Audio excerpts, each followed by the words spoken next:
Yeah! Woo! Happy Tuesday to those who celebrate. Big Rich, TD, and Fletch with you, and we are fired up for you this morning. We have a packed show today. We're going to be joined by Vinny Bonsignor. He's going to be joining us live from Las Vegas. He was at the game last night where the Raiders toppled the Packers. It's an Italian thing. He's a Bonsignore. Bonsignore. This guy's a fig-eating Vegas dude, okay? Just like all other Italians. As Ben Fletcher told us, if there's one thing that Italians are synonymous with, it's figs. Yes, 1,000,000%. Look, I'm excited to have him on. I'm excited to talk Italian food. Yeah. We should ask him, like, what did Nonna make when you were a kid, Vinny? Tell us about a Nonna sauce. Actually, my grandma, Rose Ruggiero, she made an eggplant parmesan that, I mean, it would knock you stiff. This stuff was, go on. I mean, it was the manna of the gods. I miss her so much, mostly because of the eggplant. Sorry, Grandma. but I digress. Yeah. We will be talking to Vinny. It's going to be a blast. We'll talk to Doc Chow. We'll get some injury updates from the doctor. In fact, we have to give our own version of the injury bug going around the NFL, because there have been a lot of changes on rosters and a lot of starting or hugely important role players who've been going down recently with injury. Also, we had some baseball last night, NLDS. Good news for Padres fans who hate the Dodgers. They're down 2-0 to the D-backs right now. If you hate the Phillies still, if that's left over any resentment from the NLCS, the Braves are proving to be a tricky out for Philadelphia. The series is tied 1-1 after a late night surge in the late innings. Did you see the ending of that game? Yeah, it was the nuts. Double play? Yeah. I've never seen anything like that. Well, it's never happened in postseason baseball before. Never in the whatever it is, closing in on 200 years of Major League Baseball. Has there ever been a double play starting from an outfielder to end a game in postseason history? So figure that out. That happened last night. But yeah, let's start from the start. Monday Night Football. You had Max Crosby. We'll call it the Max Crosby game.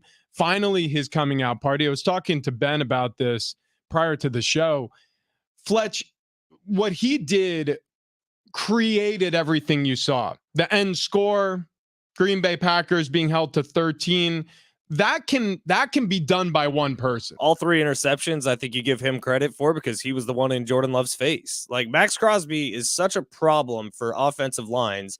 I don't really know what you do to him. And I put out a tweet last night. I was like, it's probably time for Max Crosby to be involved in all these discussions about top 5, top 4 defensive players in the NFL. Like, I put him right up there with Nick Bosa, Myles Garrett, TJ Watt, Aaron Donald. He impacts the game in that sort of way. It's just unfortunate there's not more Raiders around him to help out like all those other guys have help around him. I'll tell you how I know he's underappreciated. I put out a tweet in the preseason because I was watching him dominate somebody. I forget who it was, but whatever game the Raiders were playing, I was like, geez, he's going to play for like 3 series. He's going to end up with a pressure on every series. And it's impressive to see a guy that productive. And so I sent out a video and a tweet. It was just appreciating how difficult he is to block, how scary it would be to prepare for a guy like that. And he actually DM'd me back. And he was like, dude, thank you, brher.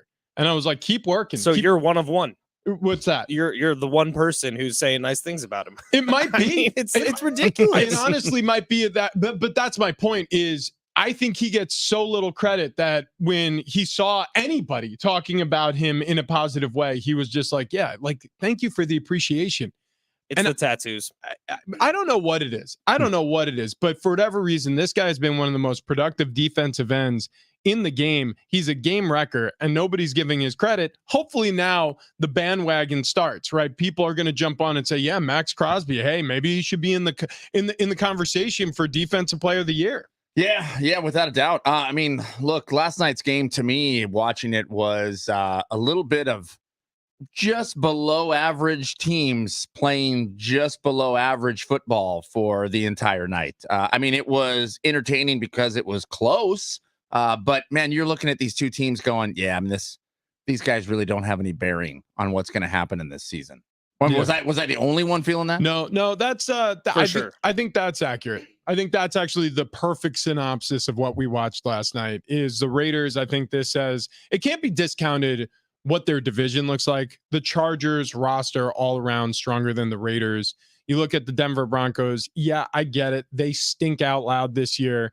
But the assumption was like it'll be a battle for the Raiders to split even against the Denver Broncos on the outset of this season. The Chiefs are the Chiefs. You look at the NFC North though. The Packers, before Detroit started pulling away, the Packers looked like a team that could really compete in that division. And now all of a sudden that's faded. You're looking at Jordan Love as a little shakier than he started the season. Maybe he's getting found out a little bit as a starter. Maybe just Matt LaFleur and this Green Bay Packers offense looked a little bit shinier when it was number 12 wearing the Green Bay Packers jersey instead of Jordan Love out there. It's a completely different looking offense, even though you have a quarterback who clearly was well mentored by Aaron Rodgers. He's just not gifted like Aaron Rodgers. So you're right about everything you just said, Rich. However, on that drive last night, where eventually it ended up being the game-winning interception for the Raiders, there was 2 really bad drops from Packers receivers. Yes. Where Jordan Love put it on them both. One was the tight end and one was Romeo Doubs. And they were both would have been first down. So that stalls the drive. And then you get into a 3rd and long situation with Max Crosby. Good luck. And that's what caused that last interception. So when I'm looking at Jordan Love, I'm like, he's almost there. There's something missing still, but I don't think the Packers should give up on him yet. I think there's something with him. He's athletic as hell too. They won't give up on him. Yeah. And when he has moments, man, he's a fun watch. I mean, and it seems like he can be explosive at time. I just wonder, has he hit a ceiling? Or is there more to Jordan Love? No, I don't think he's hit a ceiling. It's too early to be talking that way. This is his first bite at the apple. Sixth start last night. Yeah, he's missing Aaron Jones. Waiting on the bench for a long time. I think that he's seeing things for the first time. He's facing adversity for the first time at the league level as a starting quarterback. And it's a process. I always like to say this because people get set in their ways when they evaluate quarterbacks. You know, our good friend Colin Cowherd, who jumps on this show as soon as on this station as soon as our show ends, he'll talk about quarterbacks like it's a static event. Like, this guy's good, this guy's bad, these players are this player is well. Geno Smith, Josh Allen stunk his rookie year. He got better. Geno Smith stunk for 8 years in the NFL. He got a shot. Like, things change. People can elevate their status. It took Kobe Bryant years to figure out how to play in the NBA. James Harden will be a Hall of Famer. He was a 6th man on OKC when he started his career. Like, people get better. It takes time. Jordan Love, trust me when I say this, he is not going to be the same quarter at the end of the season that he was to start the season. And I'm not even saying that's always for the positive. He could get worse. He looks like a guy who I can see the light. I can see the talent. He makes some throws where you're like, whoa, my goodness. Like that little sidearm action he does every once in a while. Well, he learned from it's impressive. There was mentorship. There was real mentorship happening between him and Aaron Rodgers. And you could see because he caught a little bit of the creativity bug that Aaron Rodgers had, sculpting plays, throwing around the rush, you know, and to your point, Ben, like, it's not all Jordan Love's fault. When you're under that much pressure, your receivers have to make plays for you. And there were a couple of drops, not just at the end of the game, but throughout the game. And what I'll give him a lot of credit for, Rich, is that he doesn't really take sacks. Like, yes, Max Crosby was in the backfield the entire game, but what happens when someone's in the backfield of Daniel Jones the entire game? It's worse, though, to throw interceptions. I agree with that. So, yes, I agree with you. It's good to get rid of the ball, but get rid of it. Don't just heave it down the field into double coverage. Don't just throw a bullet over the middle that your receiver can't handle and have it tipped up into the air, because twice he did that, one to seal the game at the end to Amik Robertson. And obviously the one on the drive before. You can't make those mistakes. I'd rather you take all the sack yardage. Do not give the Raiders the ball back. Packers receivers, please get better. Jordan Love is on my dynasty team, and I need him to work out. In the second quarter, Love threw a pick, and it was probably one of the worst interceptions I've ever seen. He was staring down the defensive player and threw it right to him. In the numbers. It was like it was a great pass if that was a Packers receiver. Right. The problem was he was literally- wearing silver and black. Yeah, exactly. It was right to the guy. Yeah. I mean, the problem with the Packers to me is in the NFC, there are so many teams that are better than them. In fact, I mean, the NFC West, I think the entire NFC West is better than the Packers, including the Cardinals in the NFC West. Growing So- pains. Yeah, absolutely. Absolutely it is. Now back to the AFC West, though. You brought this up about McDaniels, and you look around the AFC West, and I had this thought yesterday about both McDaniels and Sean Payton. Why the hell did they decide to go to a conference with Justin Herbert and Patrick Mahomes in it? That's a great question. Josh McDaniels, I think, look, first and foremost, I'm not exactly sure that we'll ever know exactly how much these guys were paid, because coaches can get signing bonuses too. I heard someone say yesterday Sean Payton's making like $25 million a year. Yeah, well, see, that's the sort of money that makes you want to go coach Right. against Patrick Mahomes and Justin Herbert. So again, like the same way some people will be like, how did this guy end up in this city? It's like, well, because they paid the most. There were people who were saying that about Manny Machado when he signed with the San Diego Padres. Guess what? Peter Seidler wrote the biggest check. So all of a sudden he's like, love San Diego. Where are the fish tacos? Who's this guy Rubio? I hear he's got a joint down here. Like it's a real thing. Someone it might have been J-Mac yesterday brought up if Sean Payton would have waited a year, that he could have gotten the Chargers job and had Justin Herbert, and that would have been no, it was Darren. Darren brought this up. But my immediate thought was Spanos wouldn't have paid him what the Broncos are paying. No, and he knew that. And guess what? Every agent, look, there are certain things that are known quantities in the NFL. One of the known quantities is that there are rich owners and there are poor owners. Now, obviously, they're all rich. I'm talking about relative to each other. Jerry Jones will pay whatever the number is. He doesn't care. How much does that yacht cost? I'll give you $1 million more if it's here by tomorrow. I'll give you 10 million more if it's here by today. Like, he doesn't care. But there are certain owners who have to scrimp and scrounge and save. And that's the reason why you have offensive coordinator, after offensive coordinator, after defensive coordinator being hired as head coaches on a first-time rookie head coach situation with the Chargers, because they're trying to catch lightning in the bottle like other teams have caught, but it's usually like the third or the fourth guy down the list. Like, it's not the bell of the ball they're chasing. Brandon Staley had interest. He didn't have interest like some of the other coaches available at the time when he was hired. Now, I am curious, Travis, this is right up your alley, TD. Mhm. Did you see who Mark Davis was sitting next to last night? I did not. So, according to sources, the 26-year-old Hayden Hopkins that was sitting next to Mark Davis last night is dating Mark Davis. Hayden What? Hopkins. Here you go. Hayden Hopkins. We're going to go ahead and search. Hang on. Yeah. I want close up. She's an internet personality. Well, I'm going to go to the internet. Hang on. Good thing I'm on the internet. Okay. So, owner of the Raiders, who, famous notoriously for that bowl cut haircut, Okay, here- not a good-looking man. No, at all. not at all. Wait, hang no. on. Whoa. Yeah. There's a shoe for every foot. There's a glove for every hand. Yeah, I mean, It looks like Hayden Hopkins is some sort of dancer. yeah, it looks like she does dancing. I mean, yeah, Mark Davis, you sneaky I'm dog. sure it's love. it I'm seems sure like it's love. I'll tell you what, he's in love. There's no question about Like that. This headline: mystery smoke show blonde sitting beside Mark God. Davis. What website is that? Guysonly.com, where guys are the only ones invited to this party. It's totalprosports.com. If you scroll down that website, I'm sure our best bracket ever is on there. Right, Just right. all guys. Right. Yeah, all guys stuff. Check out this. Yeah. It's going to make you feel like more of a man. But first, a word from our friends at Big Rich TD and Fletch. In the western side of the Yeah, bracket. I mean- yeah, boobs, take it off. Yeah. Does she speak English? I mean, she looks like she's Russian. Listen, I don't think love knows no language.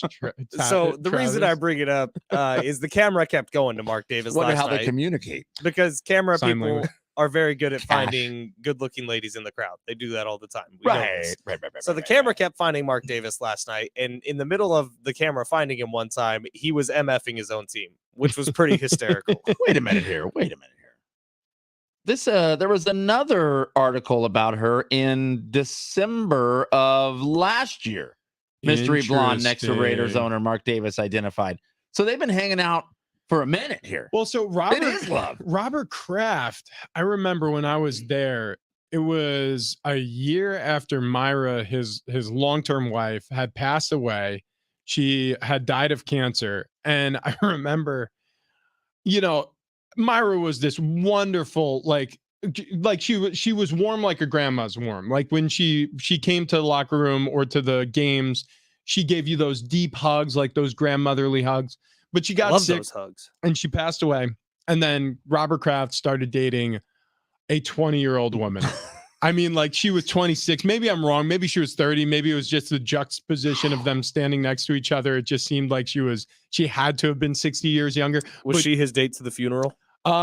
It was so quickly after Myra had left us that there were a lot of people like, well, hey, was that a side burner project? What the hell is going on here? But she was very nice too. It was just very quick in succession. So what I'm trying to say is the heart knows what the heart wants. And sometimes like you don't know when that's going to strike. And clearly this is love between Mark Davis and what's her name again? Haley Hopkins? Haley Hopkins. Yeah. Okay, Apparently a Cirque du Soleil dancer, by the way. Ah, Yeah. I knew yeah, that there was yeah. something that told me dancer. I didn't know what type of dancer. Well, but- he is in Vegas now. Maybe that's why he moved the team to Vegas. Yeah. Oh, Yeah. for love. This doesn't have the same, warm and fuzzy feeling like Taylor Swift, Travis Kelsey. No, Yeah, this neither one- does that one. This one feels a little predatory. That's where my head's But at. did you as guys well. see Mark Davis calling Josh McDaniels or calling someone? He said, "What an a-hole." Well, yeah, you that could was easily read his lips. yes, yes. And I'm assuming it was Josh McDaniels. I think we're all assuming that since he said it while they lined up for a field goal. And then I believe he said, "What the bleeping bleep?" Right after he said, "What a bleep hole." Right. Yeah.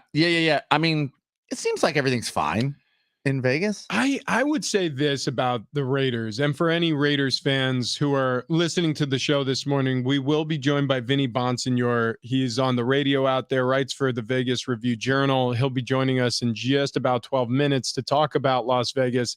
I would say their problems are controllable, but only against teams that are on the same level.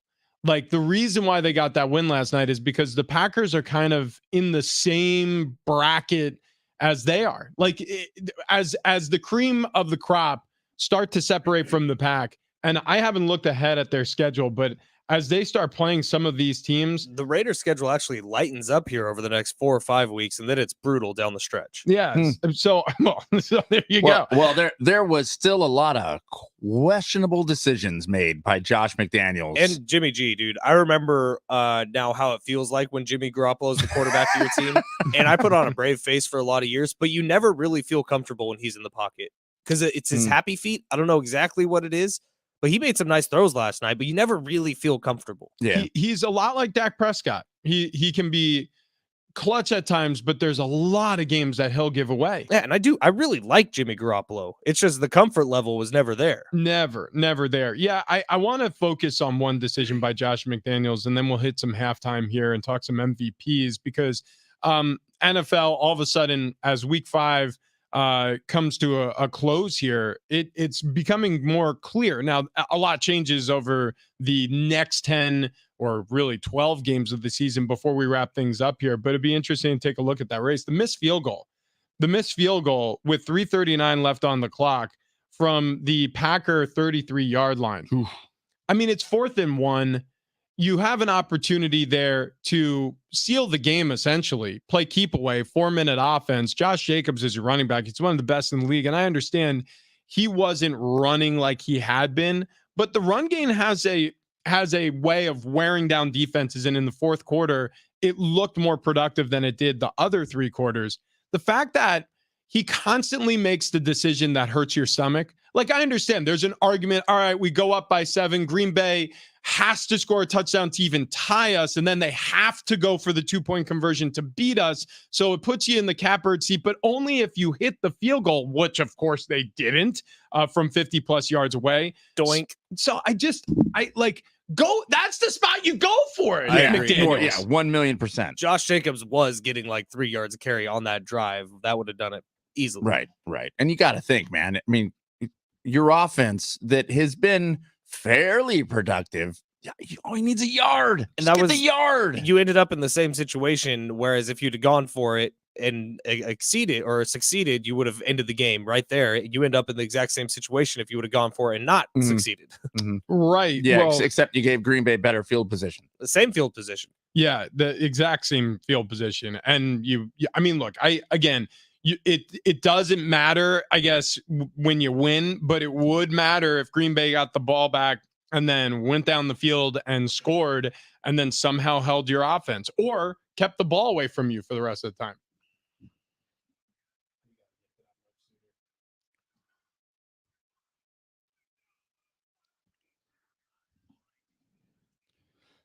Well, Ben, you mentioned it in your opener here, but Justin Jefferson left Sunday's game against the Chiefs early with a hamstring injury. The Vikings are placing him on injured reserve. He is going to be out at least 4 games. That's going to be tough for an already struggling Vikings team. The Dolphins, Devon Achane, likely to be out multiple weeks with a knee injury. That's per report. Devon leads the NFL, by the way, with 12.1 yards per carry. Outrageous. Oh my gosh. Yeah. So looks like the Dolphins may pass. Just it looks like they have weapons there they can use. In baseball, Atlanta beat the Phillies 5-4. That series tied up 1-1. The Diamondbacks take down the Dodgers 4-2. Arizona leads that series 2-0. And Tom Brady dropping another thirst trap on us. I don't know if you guys saw this. He was out shirtless after his new diet out on a yacht in Miami. Wow. Like for hours, just showing off the Tom Brady bod to all the onlookers out there. Basic. We look better than that. Well, that's what I was thinking. That I mean, we're pretty close to the same. At this point. Honestly, Tom, I mean, put the shirt back on. Don't embarrass yourself. You guys know why we're almost the same? What's that? Because of SDFatloss.com. Also because he has a $6 million yacht. Yeah, Well, I mean, we have one of those too. Yeah. It's in the mail from Amazon. Do we have to build it? Yeah, we do. Yeah, But IKEA yacht. SDFatloss.com does have us dropping weight like crazy. I wanted to tell you guys a story about this time during this past summer when I was up in Long Beach visiting my beautiful nieces, Tegan and Talia, as well as the in-laws and everyone. Tegan, who is 3 years old, we were sitting on the couch together, and she started poking my stomach and saying, "Look at that big belly," over and over again. And I laughed, but I wanted to cry. Like, I'll be honest, guys. That one cut deep when a little 3-year-old was saying, "Look at that big belly," over and over again while poking my big belly. You were being fat shamed by your niece? I was being fat shamed by a 3-year-old. Huh. But Yeah. you know what? Huh. Can't wait to see her next time. I'm taking my shirt off immediately. Kids are- I'm saying, look at Kids this. are brutally honest. You should start poking her belly and be like, maybe you should get on SD Fat Loss. What'd you think about that, Talia? Boom. Tegan, actually. But Talia Sorry. is nice. Talia would never. Tegan, however, is a monster. But SDFatloss.com has changed that completely. And now I've lost like 35 pounds since starting with SD Fat Loss. All 3 of our lives have changed for How the much better. does Tegan weigh? Yeah, probably like 35 pounds. You've I've lost a Tegan. I've lost a whole Yeah, Tegan. I legitimately have. I'm down 34 pounds from SD Fat Loss. I've lost a full Tegan. And how did we lose a full Tegan? Well, we called 858-665-3211 for our free consultation with Miss Chloe. If you're ready for your life to change for the better, get on over to SDFatloss.com, make that call, and get ready to start losing. Just talked about Tegan. That wasn't the only come to Jesus moment for me this summer. I also got on the scale because Rich forced me to, and I was 278 pounds. Today, I'm tipping it at 237. Feeling great. Get on over to SDFatloss.com. We'll all do it together. All right, we have Vinny Bonsignor on the other side. Talk a little Raiders, wrap up Monday Night Football. Also, who's leading in the MVP race right now in the NFL? We'll update it on the list and give you an idea of who's missing, who should be on it. That's next.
Vinny Bonsignore talking Raiders coming up next.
This update is presented by the Jim Patrol Real Estate Team. Starting off in the NFL, Raiders beat the Packers last night on Monday Night Football. Final score 17-13 in Vegas. Jordan Love threw a trio of interceptions in the Packers' loss. Sticking with the NFL, couple of injury updates. Vikings wide receiver and reigning offensive player of the year, Justin Jefferson, he's going to miss at least 4 weeks with a hammy as the Vikings put him on IR. And Devon Achane, the rookie running back of the Dolphins, who's taken the league by storm the last few weeks, he has a knee injury and will miss a couple weeks here.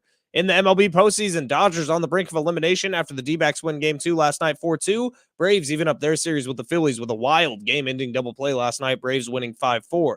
Would you like to know what your home would sell for today? Get a simple text message with your home's value by texting your address to 855-600-6000. You'll get no phone call, just a text. Jim Patrol has the buyer. Simply text your address to 855-600-6000. Big Rich, CD, and Fletch, San Diego Sports 760. Happy Tuesday. Huh? How about that? Got the day right. It's pretty good. Pretty good. Got a pair of tickets to go see the Foo Fighters with the Hives and Alex G. It's happening Wednesday, August 7th at Petco Park. Tickets and info at livenation.com. We also have a 4-pack of tickets to SeaWorld Howl-O-Scream. You can win a 4-pack of tickets to SeaWorld's Howl-O-Scream at SeaWorld San Diego. New twists, turns, and special effects are lurking around every corner with 5 terror-filled houses, 10 scare zones and haunts, and death-defying drops with rides after dark. You can get more info there at SeaWorldSanDiego.com. Looking forward to going out to that. Yes. Howl-O-Scream. By the way, SeaWorld's awesome. I just went this past week with the boys. And we just hit a couple of spots. We live in Pacific Beach, so it's literally a mile away from the house. Went to the arcade, went to the Orca show. The kids have a great time every single time. So get out to SeaWorld, especially during spooky season. But joining us in just a few minutes is going to be Vinny Bonsignore to talk about these Raiders. A big defensive effort leads to the win. A 3-interception day for Jordan Love leads to a Packers loss. We'll get the update on where the Raiders are at after the victory on primetime. But looking at these NFL MVP odds, Patrick Mahomes, he's in the lead plus 350. Tua Tagovailoa plus 500 behind him. Jalen Hurts plus 600. Then the list gets interesting because those feel right. You know, top 3. Right. Would you not flip Tua and Mahomes? I could make an argument. I can make an argument. Certainly, I can make an argument, and I think a lot of people would. But I also realize that MVP voters and people betting on the MVP think about what's going to happen late in the season. Exactly. Patrick Mahomes has been healthy. This is a future bet. Still some story to be written here to make this decision. Tua's been fragile. Yeah. So as good as he looks now, guess what? He looked just as good last season. Yep. So there's real concern there. Josh Allen, Brock Purdy behind him at plus 700. I should say tied. Then Justin Herbert all the way down at plus 1,600. Christian McCaffrey at plus 2,000. Now, man, I feel like I'd take the money on Christian McCaffrey. See, I was about to say, I feel like he should be higher on this list, right? So that makes me feel like if you want to bet on any sort of future, you should bet on the guy you think is being artificially suppressed. But still, it's a running back. Do we running backs don't win MVPs? Yeah, do we really believe a running back's ever going to win an MVP for the rest offensive player of the year? Christian McCaffrey so Sure. far through the season, but they don't win MVPs. Yeah, but I mean, look at his production so He's far. been amazing, but Brock Purdy's literally higher on the list than McCaffrey is. Yeah, it's Who's just had out a better there. season? McCaffrey has, but it's MVP. It is a quarterback reward, no question about it. All right, let's do it. Let's talk to our buddy, Vinny Bonsignor. He was live in Las Vegas at the primetime matchup meeting between the Raiders and the Packers last night. Max Crosby with a breakout night. Jordan Love looked uncomfortable all night long. Vinny, what'd you see out there that you liked? What did you see from the Raiders that you think needs improvement? Well, number one, just the fact that I wrote a sentence where that the Raiders turned to their defense to save the day. I had to look at that a couple of times. Like, am I really writing that? But they did, and this defense has been playing better progressively. Each and every week, even against the Chargers, they pitched a shutout in the second half, and then just gave up 3 points in the first 2 quarters against the Packers last night. And last night kind of saved the day when it counted with the great interception by Amik Robertson, 3 turnovers. And I think just right now, the Raiders defense is a little bit ahead of the offense, and they're able to, at least last night, kind of lean into that defense to really, pull out a much needed win to stop the bleeding of a 3-game losing streak, get them to 2-3. They've got games against the Patriots, the Chicago Bears, the Detroit Lions, the Giants, and then the Jets in order. Those are, aside from maybe that Lions game, those are all games that the Raiders should be competitive in and frankly should win the majority of. So last night was able to give themselves a chance to now look at the rest of this little kind of vulnerable part of their schedule in a much different perspective at 2-3 rather than 1-4. Vinny, how about on the coaching side? Josh McDaniels, there's been a lot of questions about his decision-making. Again, last night, there were several moments where I went, what the hell is going on? Why would you do this? What is the comfort level over there in Las Vegas with him at the helm? I remember one time I asked Grady Little, the Dodger manager, was he surprised at a decision that the opposing manager made? And, forget exactly what the decision was. But he said, son, he goes, no. He goes, I always do this. That manager knows more about his team than I know about his team. So he's going to make the decisions based on what he feels about his team. And I think there's some decisions that are being made right now that kind of reflect a coach that isn't 100% secure with the offense right now. That could change in a couple of weeks if this offense starts playing better, specifically that offensive line. So some decisions are being made right now with kind of an understanding of where his team is at this particular time. I have to laugh on I follow it all on Twitter. Obviously, I see it all. Fire him. That's a fireable, inexcusable. And it's like, geez, where do we get as a society where every single decision means that the coach has to be banished out of here? He understands where his team is right now. You might disagree with it. That's totally fine. But the whole inexcusable, fire this guy over decisions that he's making with the knowledge that he has of his team, I think is just kind of ludicrous, but that's just me. And I understand where some of the criticism is, absolutely. But last night, going for, the kick in the field goal, you don't think that Daniel Carlson's going to clank it off the right crossbar. He makes that kick a million times out of a million times, but he didn't. And it turned, I think Josh has confidence in the defense to step up and have Daniel Carlson's back, which is exactly what we did. And that's kind of the era that I grew up in. Hey, it didn't work out. Don't worry about it. We got your back. We're going to cover you right here. by doing our job. And I feel like there's less of that talking nowadays and more about the decision and fire him because it didn't work out. So that's just my opinion. Yeah, we get like 20 of those a day. Fire these guys. They suck. Exactly. But Vinny, I'm sure you get the same, probably not as much as us. But Vinny, last night, something popped up on the broadcast, and Joe Buck and Troy Aikman were both talking about it, that it seems like Jimmy Garoppolo almost has a better connection with Jacoby Myers than he does Devontae Adams, when clearly we've seen the production over the career. Devontae Adams is a better receiver than Jacoby Myers. Is there going to be a plan here to get Devontae some more work as the season moves on? I mean, I think in this offensive system, you go where the play kind of dictates that you go, and you could also say the same thing about Michael Mayer. You can also say the same thing about Hunter Renfrow and Trey Tucker. There's a lot of weapons on this team, and it shouldn't just be the Devontae show. And I get it; he's the star, he's the star. He's also hurt right now. He's got a shoulder deal that he injured against the Chargers, so that kind of factors into it as well. I think it's more important that the Raiders find a way to get the ball everywhere to all of their weapons and not just focus on Devontae Adams. He'll get his numbers. I guarantee you at the end of the year, his numbers are going to stand right up there with where they usually are. But I think it's even more incumbent for the Raiders to get the running game going, get Michael Mayer activated, find a way to get the ball to Trey Tucker 5 times a game or so, figure out a way to get Hunter more involved. To me, that's more important than Devontae Adams. Awesome stuff, Vinny. We really appreciate the time. We'll do it again very soon. And the Patriots, they may be able to get better a little bit here, facing a down Patriots team next week at home as well. Thanks, Vinny. All right, guys. Have a good one. There he goes. Vinny Bonsignore, Vegas Nation reporter, Review Journal writer. He's on the Huddle on Raider Nation Radio. That's 920 out in Vegas. Okay. A lot to get to still in this show. Also, week 5 in the books, boys. That means we get to look ahead to week 6 in the NFL. And so we'll do that in just a moment. And while we're doing that, I'm going to implore you. In fact, take this commercial break to do this. Download the Underdog Fantasy app. This is the best app that I have on my phone. Or I should say, it is the app I use the most, right? I mean, I think social media apps are fun. I think banking apps are necessary. Email, it's kind of like you don't know what you're getting yourself into when you open your email account.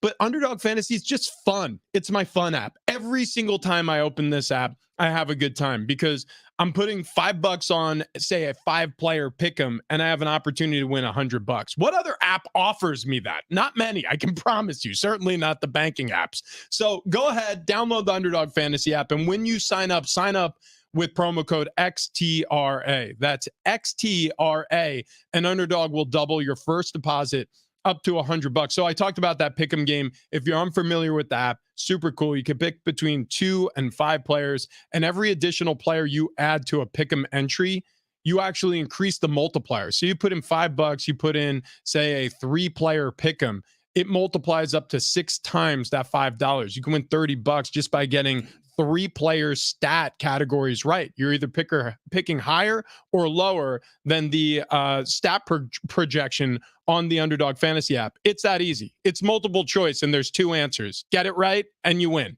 I love the Underdog Fantasy app. You will too. So again, go to UnderdogFantasy.com or download the Underdog Fantasy app today. And when you sign up with promo code XTRA. Okay, coming up, quick look at week 6 in the NFL. That's next.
We've got a big problem with prime time. And no, we're not talking about the Colorado Buffaloes head coach. It's the NFL. That's next.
So we have a lot, and I mean a lot of exciting giveaways coming up this hour, or I should say next hour, because it's still 6 in the 7 o'clock hour and the 8 o'clock hour. Foo Fighters, if you want a pair of tickets to see their August 7th show at Petco Park, stay tuned. SeaWorld tickets, Howlow Scream going on at SeaWorld. If you want a family 4-pack of tickets, stay tuned. What else do we got, Trav? We got $1,000 bill we're giving away. Yeah, you want $1,000 because we have chances for you to win $1,000 every single day, and it's easy to do. All you got to do is listen for the keyword that we will play here on the air. Then you take that keyword over to sportssd.com, enter it for your chance at $1,000. It's presented by Loan Pronto. Stop paying insane rates on your credit cards. Loan Pronto can help you tap the equity in your home so you can be credit card debt free in less than a week. LoanPronto.com, LoanPronto.com. Love that money. All right. Big Rich, TD Fletch with you. If you're listening on the free iHeartRadio app, we appreciate it. Send the link to a buddy if you like the show. Best way to support us. Also,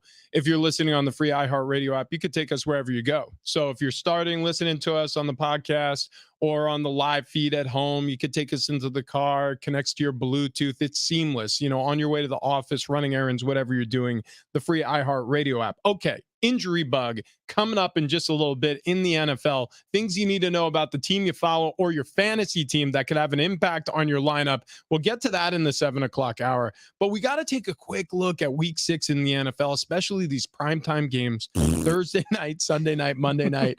Okay, we'll start with Thursday night football. Okay, this is what we have to look forward to. My God, guys, hang on. Wait, it's a divisional rivalry between two Hall of Fame coaches. You've got two quarterbacks, one a potential Hall of Famer, the other one a surefire Hall of Famer. It's the Broncos heading to Kansas City. Denver facing the Chiefs. Let's What go. happened? I fell asleep. What happened? Wait. You're telling me you're not pumped? What? See Russell Wilson in primetime?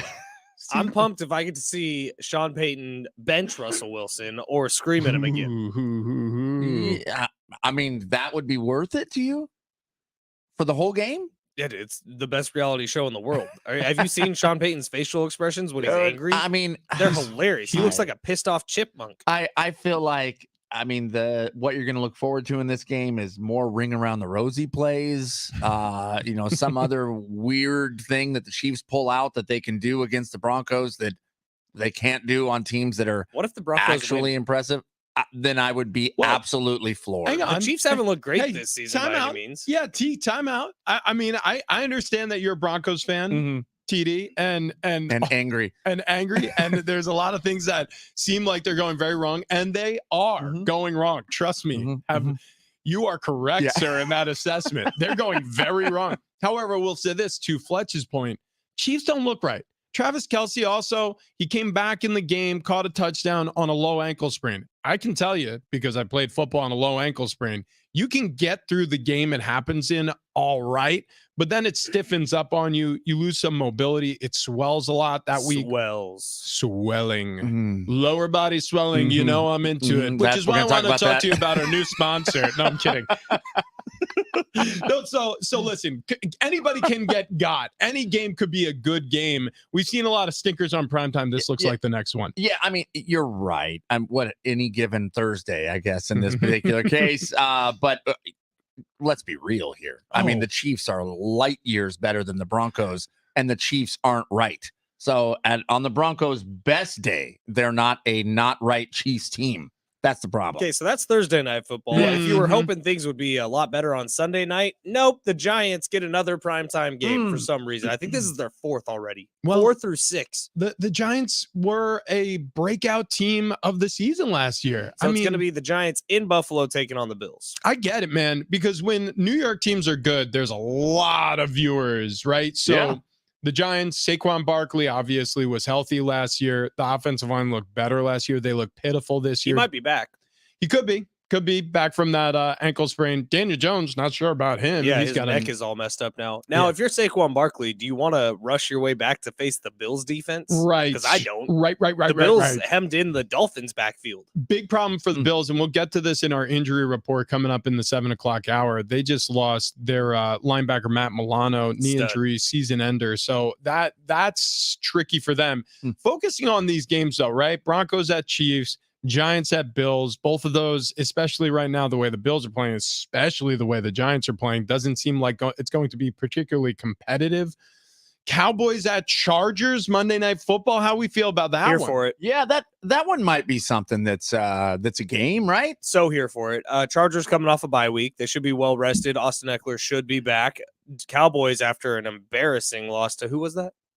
I can't remember. Yeah, I don't know. It was 42-10. That was the Was final that a score. scrimmage? You know, honestly, it wasn't a very good team. No, that no, beat no. them, and it was shocking, right? Somebody yeah. wearing red. Was it the Cardinals last week? I think maybe it was the No, Cardinals. it could have been the you are Cardinals. confused, fine, sir. The Cowboys did lose to the Cardinals, but last week it was the San Francisco 49ers. I knew it was a Wait, red team. Does I San knew Francisco it was. have a team? Yes, they do. That's weird. Yeah. I I mean, because it's like a little town. now, Fletch, are you familiar with the 49ers of San Francisco? I am. Yeah, it's strange that you bring them up. 42-10. Yeah. But Cowboys Chargers, I'm here for it, man. I think that's going to be an awesome game. They're evenly matched teams, good offenses, good defenses. Bring it on. Yeah. Bad coaching on both sides. I mean, cross my fingers that's a good game. I think it will be.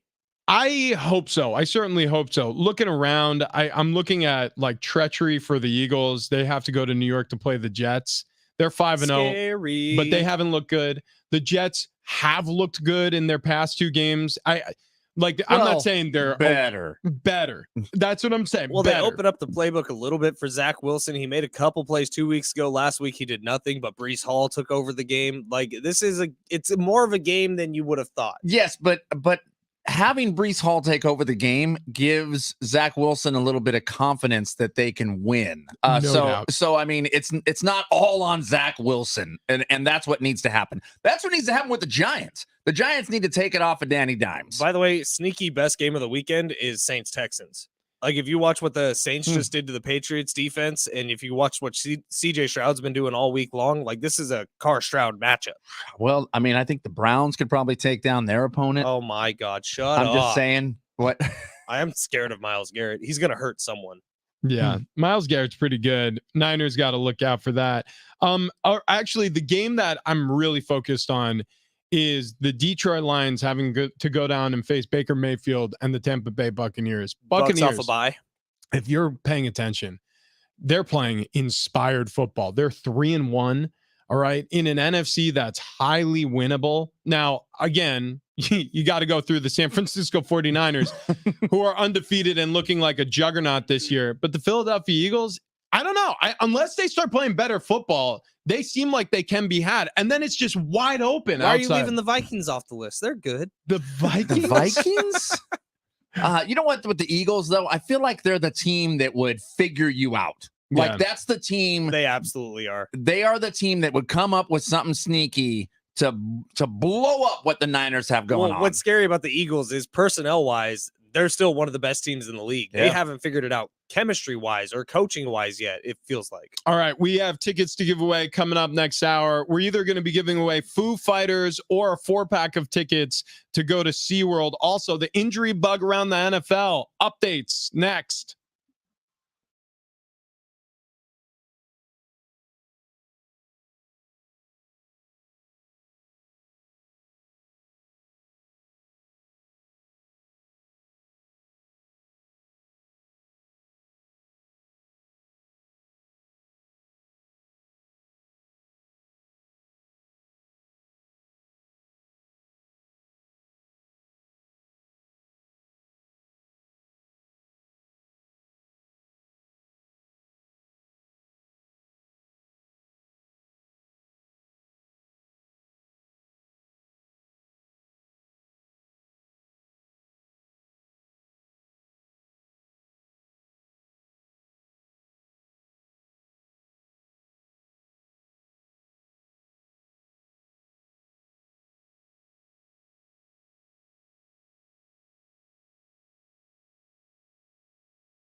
This update is presented by DraftKings. Starting off with the NFL, Raiders take down the Packers last night on Monday Night Football. Final score 17-13 in Vegas. Jordan Love, a trio of interceptions in the Packers' loss. Sticking with the NFL, a couple of injury updates. We're actually going to get to those here on the other side. In the MLB postseason, Dodgers on the brink of elimination after the D-backs win Game 2 last night 4-2. The Braves even up their series with the Phillies with a wild game-ending double play last night. Braves win at 5-4. Download the DraftKings app and use code XXX to get a free shot at millions of dollars up for grabs this week with your first deposit. Minimum $5 deposit required. Eligibility and restrictions apply. See DraftKings.com for details.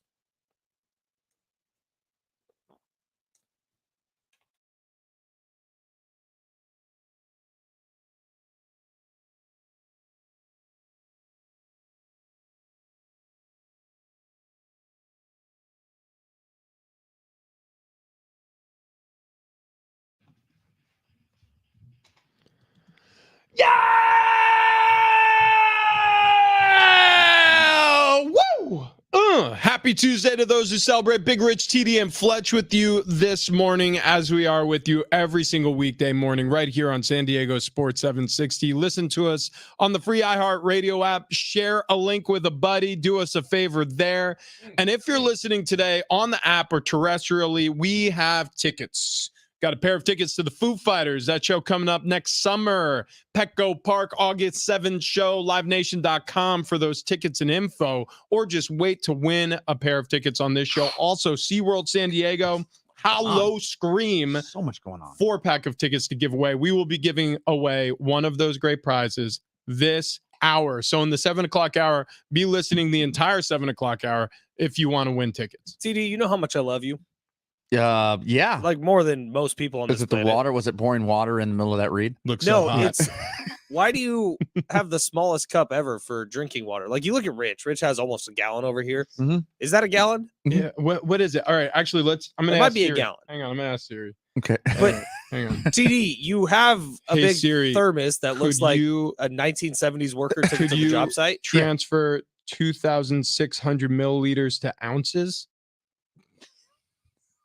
Oh, wow. Oh, there it is. How many ounces is it? It's, oh, dude, I have no idea. Oh, We could 87.9. Okay. So how many Alright, ounces so are in it's a like- gallon? Oh, good question. Like Hang on. 164? No. Gallon is 128. So 90. knew So that. it's like 3/4 of a gallon. Okay. Jeez. But TD has this thermos. Yeah. Yeah. Which I'm assuming that thermos holds like a lot of water. It holds 2 bottles. Okay, but then you pour it into this tiny little cup. Well, that's the lid. It's one of those Stanley it's the- thermoses. Yeah. So this is what every single welder in the country. That's what I like. A 1970s tradesman would have that thing. Okay, Not even so- 1970. But Like, it's the thermos I own. yeah. But it it for keeps sure it is used for very like cold. chicken soup. Well, no, I have a soup one as well. You can put soup in it. Yeah. Oh, that's hot Yeah. and cold, baby. Yeah, because I mean, and I don't know the technology here. You put something hot in it, it stays hot. You put something cold in it, it stays cold. I don't know how it knows. But Yeah. it's a good point. Yeah. Yeah. Because either way, if you know what I was just thinking, you slide a little spaghetti in that. Mm. You'll keep a plate You know of what? food warm for you. I'm gonna- Maybe a little ziti. I'm gonna bring in another thermos for you tomorrow, so you can marvel at the soup thermos. I cannot wait. Yeah, I mean, Maybe that should just be your water Wait. thermos now No, because no. it's a bigger The bowl. It's- lid is a bowl. the lid's a bowl. Oh my god. Yeah. Yeah, that should be your water one.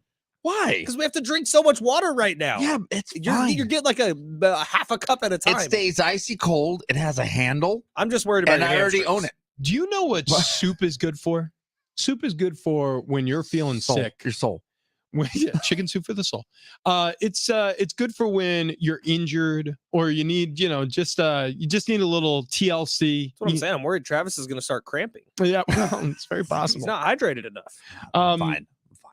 And speaking of injuries, speaking of teams that are ailing, there's a bunch in the NFL right now that are in trouble.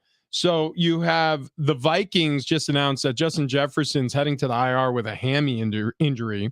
You have Dolphins running back Devon Achane, who has been the breakout star of the season. He's banged up. Really, really fast. Cardinals running back James Conner has a knee. Bills linebacker Matt Milano done for the year with a knee. Oh. Cowboys Leighton Vander Esch linebacker neck injury. Ooh. Speaking of neck injuries, Daniel Jones sticking his neck on the line for the Giants. He's been sacked 16 times over less than 2 games. He's out with a neck injury, or I should say not out. It's a miracle his neck isn't broken. How many times he's been hit. And the Leighton Vander Esch one's scary because remember a few years back he had that really bad neck injury that he had to be carted off and stuff. Colts quarterback Anthony Richardson has a shoulder. Who else? Jets offensive tackle Elijah Vera Tucker. He's out with a calf injury. And we already mentioned this, but Chiefs tight end Travis Kelce has an ankle. Now we're going to be catching up with Doc Chow later in the show, our injury specialist, to talk about many of these. But and Joe Burrow, by the way, still nursing a calf injury. He's that we don't know where he's at in that recovery. finally coming back looking better. Had a good game last weekend in the win. But yeah, I mean, this is the time of the season where this is what separates the chaff from the wheat. This is what separates the strong from the weak. This is when we start to see separation in the NFL season. The offenses start gelling. Injuries start piling up. What do you think is, like, right off the top, we named a bunch, the most consequential injury of this group here? Rich, it's easy answer, and it's Justin Jefferson. Not just because he was Offensive Player of the Year last year, but look who the Vikings are going to be taking on while he's out. So they start with the Bears, who, say what you will about the Bears, the last 2 weeks they've looked like a much better team. Justin Fields has like 600 and something passing yards and 8 touchdowns over the last 2 games. Then they get the 49ers.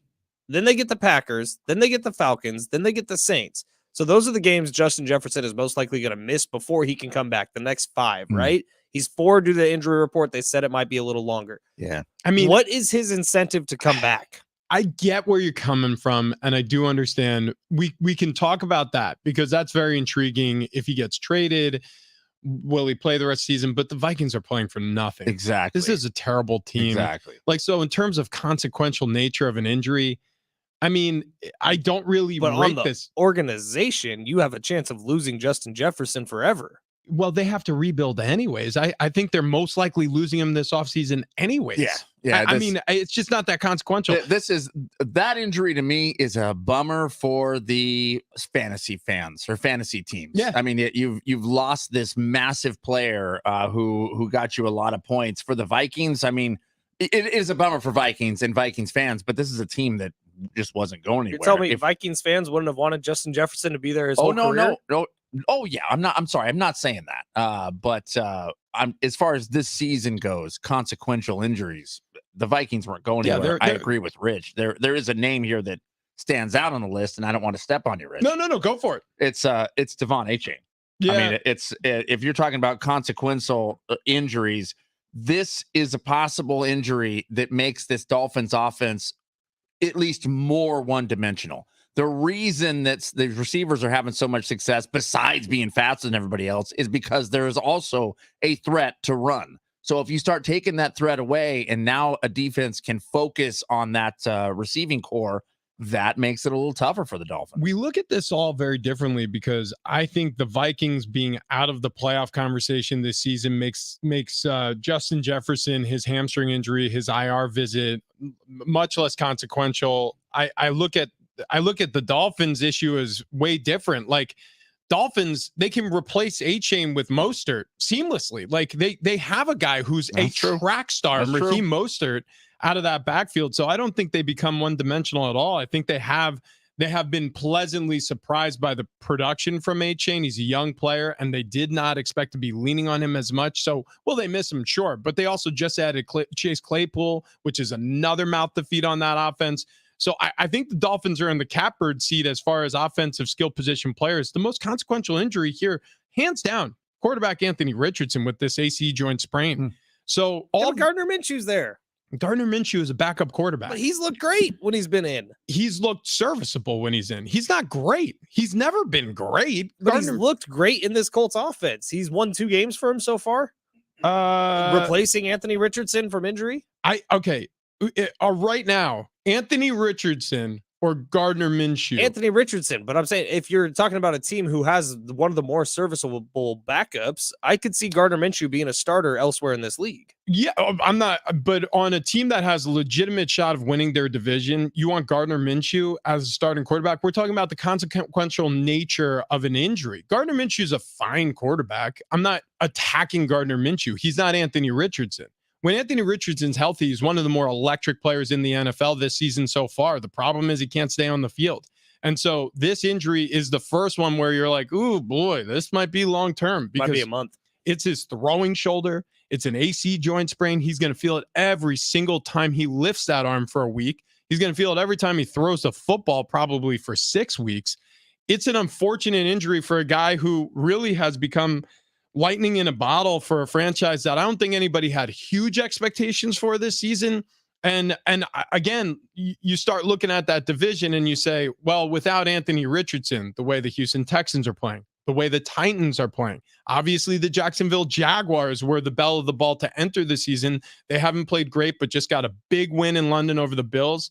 Like I look at the Indianapolis Colts without a question, and also the quarterback position. Anytime you're going to be missing your starting quarterback for 4 weeks, like holy cow, there's no question in my mind that that's the one that's really going to affect the team the most. But what an injury that we haven't talked about, other than when you first mentioned it, is Travis Kelce with this ankle injury. Yeah. Now, go back to week 1 when there was no Kelce. Chiefs didn't win that game. Yeah, totally different team. Yeah, we got beat by the Detroit Lions in the opener of the NFL Thursday Night Football. And when he came back, obviously things looked better. Not great still, but better. Travis Kelce, another one of those injuries. If I were going to say A1 and A2, it's Richardson first, and then it's Travis Kelce right behind him in terms of consequential nature, because the Chiefs right now, what are they competing for? Obviously top seeding in the NFL on their conference side come playoff time. And Travis Kelce is a big reason why they've been able to go to AFC championship games every single year that Mahomes has been the starter. Back to Jefferson for 1 second, because there is a way it becomes more consequential, and that's if he joins a team that's ready to go for a Super Bowl. So say he tries to NBA his way out of the Minnesota Vikings by the time this injury is over, and he becomes a trade deadline asset for the Vikings, who are going to get a haul in return for him. Right. And the team he joins has a shot at winning the Super Bowl. All of a sudden, that team gets a massive... That's a completely different conversation. For the Vikings, it changes nothing. Right, they but for stink. The NFL, it's extremely consequential. Yeah, listen, I like your thought process. It's fine to be wrong. It's okay. I'm not wrong, mother... It's fine. Wow. It's fine to be wrong. It's not consequential for the Vikings. The Vikings stink. The Vikings stink. You didn't quantify it as consequential for the team. What the hell do you think we're talking about, Ben? You're looking at the same rundown I am. Consequential. But we have said that several times. I'm okay. In this conversation. A little bit. But, okay, let's evolve the conversation from the original conversation here after halftime, Fletch. Let's talk about that, because I do think that some of these injuries may lead to changes. Obviously, a team may fall off the map, like the Colts after a Richardson injury, like the Vikings after a Jefferson injury. Could there be trades coming up as a result? We'll find out. But first, this.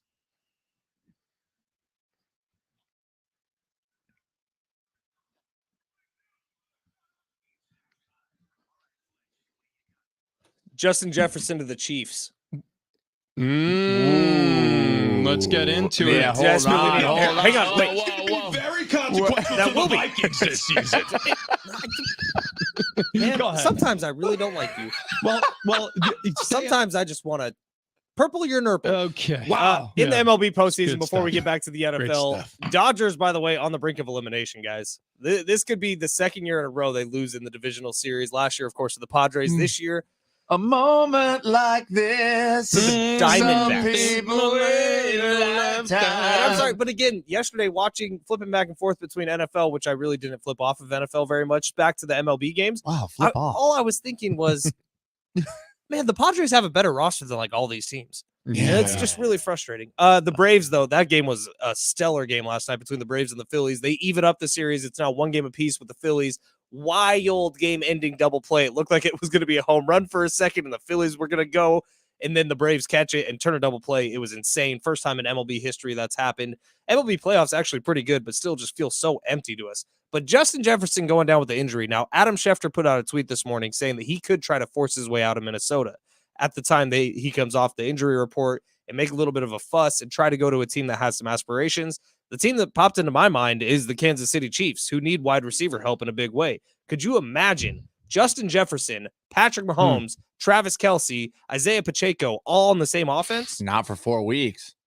Well, not for 4 weeks, but I'm kidding, eventually. I'm joking. No, yeah. See, listen, now you're talking, man. Consequential. Yes. Not to the Vikings. Not to the Vikings. I didn't know that was part of the conversation. Vikings. How could you not know? We're talking about injuries to teams. Consequences. That's So, just like a okay, much bigger. Hang on world a second. problem. So we're talking about Devon A-Chain and his role with the Miami Dolphins. We're talking about Anthony Richards' role with the Chief.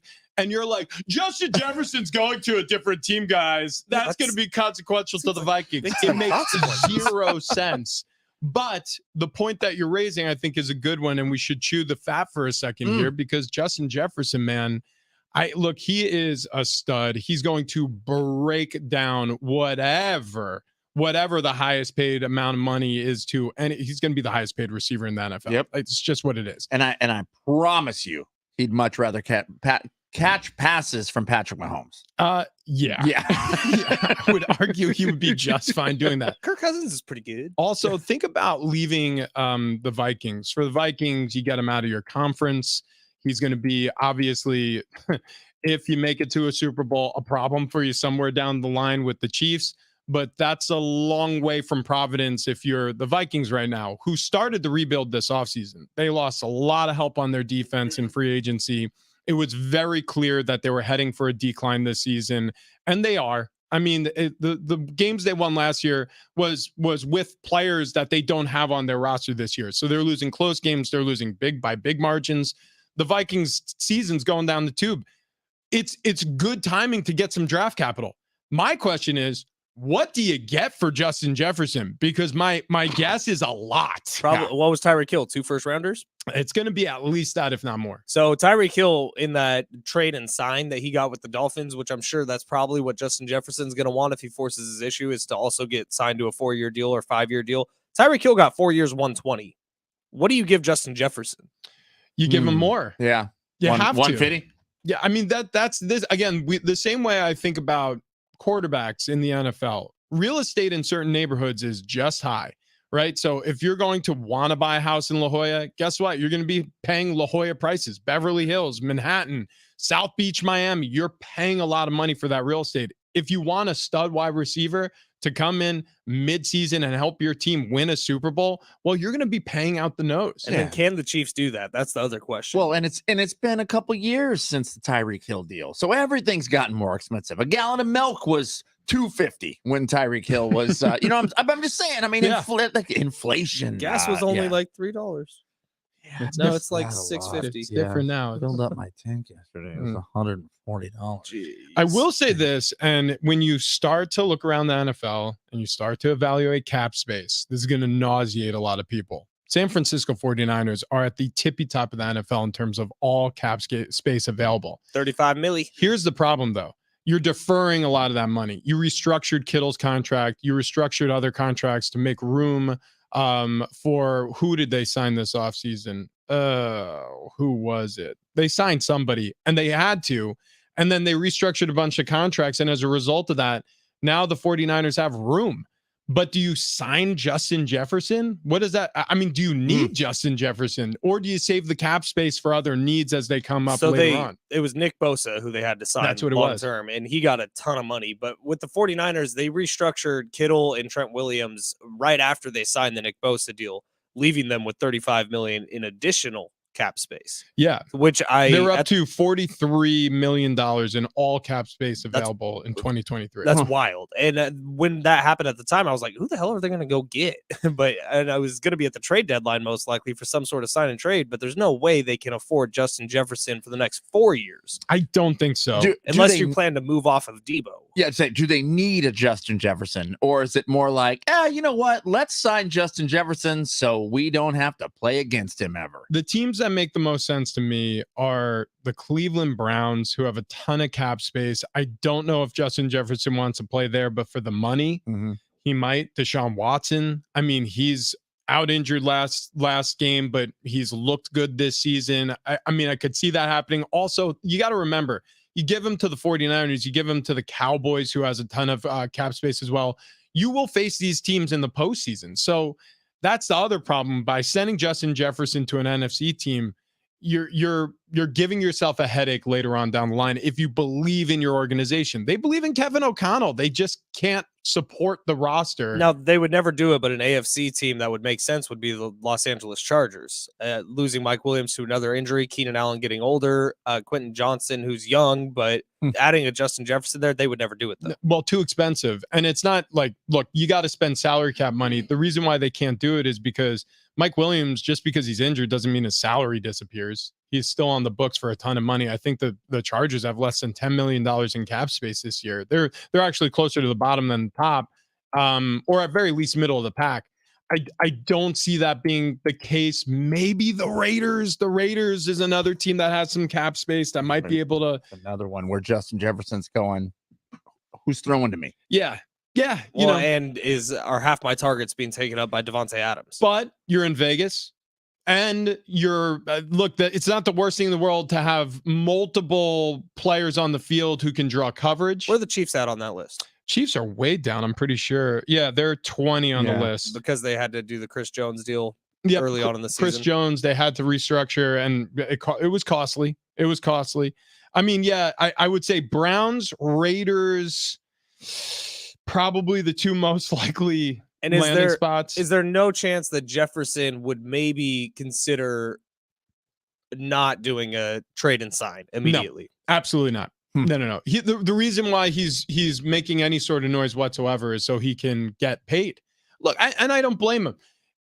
Look, if you had an opportunity in your mid-20s to maybe be viewed as selfish by some, but have the opportunity to make like significant life-changing money, like the sort of wealth that, the sort of wealth that makes you money, you're going to do it. So he stomps his feet a little bit.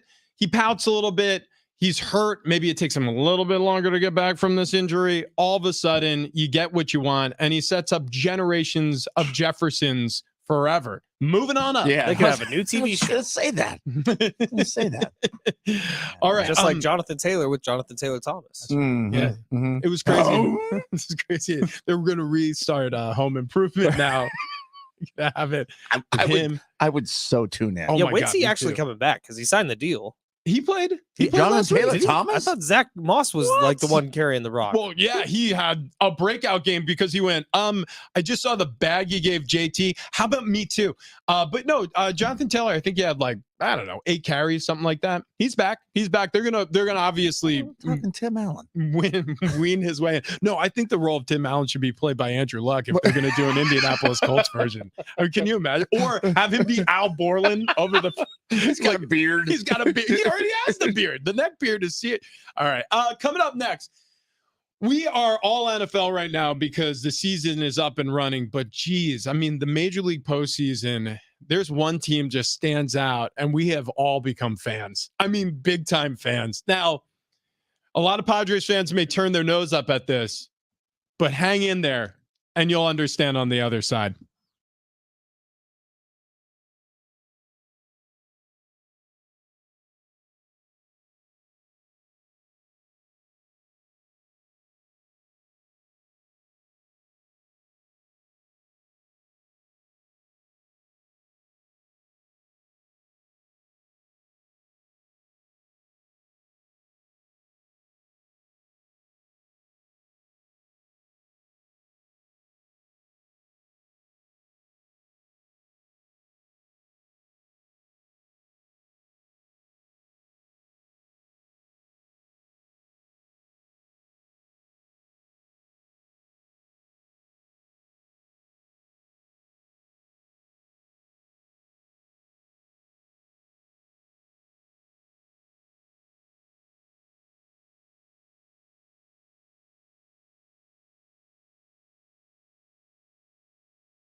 What team are you rooting for in the MLB postseason? We got ours, and we're, big fans. We'll explain next.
This update is presented by DraftKings. We will begin here in the NFL, where the Las Vegas Raiders took down the Packers last night on Monday Night Football. Final score 17-13. Jordan Love, 3 interceptions in the game. Sticking with the NFL, couple of injury updates. Vikings wide receiver, reigning offensive player of the year, Justin Jefferson, will miss at least 4 weeks with a hamstring injury.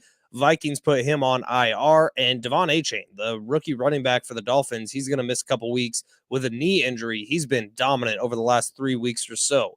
In the MLB postseason, Dodgers on the brink of elimination after the D-backs win Game 2 last night 4-2. Braves even up their series with the Phillies with a wild game-ending double play last night. Braves win it 5-4. Download the DraftKings app and use code XXX to get a free shot at millions of dollars up for grabs this week with your first deposit. Minimum $5 deposit required. Eligibility and restrictions apply. See DraftKings.com for details. Big Rich City and Fletch, San Diego Sports 760. Still have those Foo Fighter tickets, so stay tuned there. Also, a family 4-pack of tickets to SeaWorld Hallow Scream. That's going to be coming up very, very shortly in your near future, indeed. And make sure you have the free iHeartRadio app downloaded to your phone. That way you can take us with you everywhere you go. So we've been all kind of on the fringes of our consciousness, paying attention to the MLB postseason. It's hard because, Ben, I think you put it perfectly, Fletch, earlier in the show when you said it's really difficult to look around Major League Baseball's postseason and think about the roster the Padres have. And you look at what all these other teams have, because you're like, they're better. Like on paper, this doesn't make sense. And looking at what the Diamondbacks have been doing to the Dodgers, I'm like, oh yeah, I remember last year when the Padres did that. It's annoying. It's like annoying to watch the postseason. So I look, and I think, first of all, Major League Baseball has one of the best postseasons and one of the worst. When your team's involved in the postseason, there's nothing like it. Great. There is nothing like it. You live and die on every single moment. Regionally, though, it's interesting. Nationally, complete disinterest. Yeah, it's funny. On my way into work today, I was thinking about the World Series, and I thought, yeah, you know what? I guess last season, I may have caught pieces of the game, but I are the games, but I just wasn't really into it. However, Super Bowl, I'm not missing a minute. No, And I don't care who's in it. no. So what you do get from the Major League Baseball postseason is fantastic play-by-play calls. Oh, absolutely. And Yeah. this was last night when the Diamondbacks went up 2-0 on the Dodgers.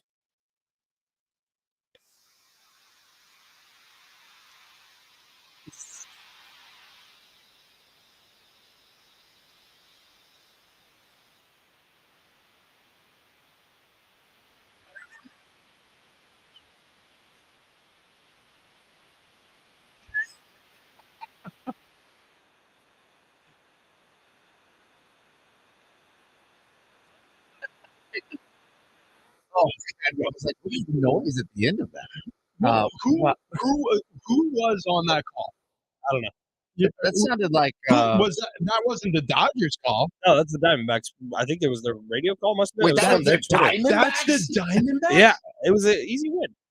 Are you kidding me? That was it. That was the excitement See, level. I think no, that must have been the national television call. It sounded like we got a. It's oh my gosh, Trent is it- Musburger. No, No, it's- actually a little bit, but no, it wasn't him. Yeah. We got to find out whose call that was. That was one of the lowest energy, and this playoff game is over.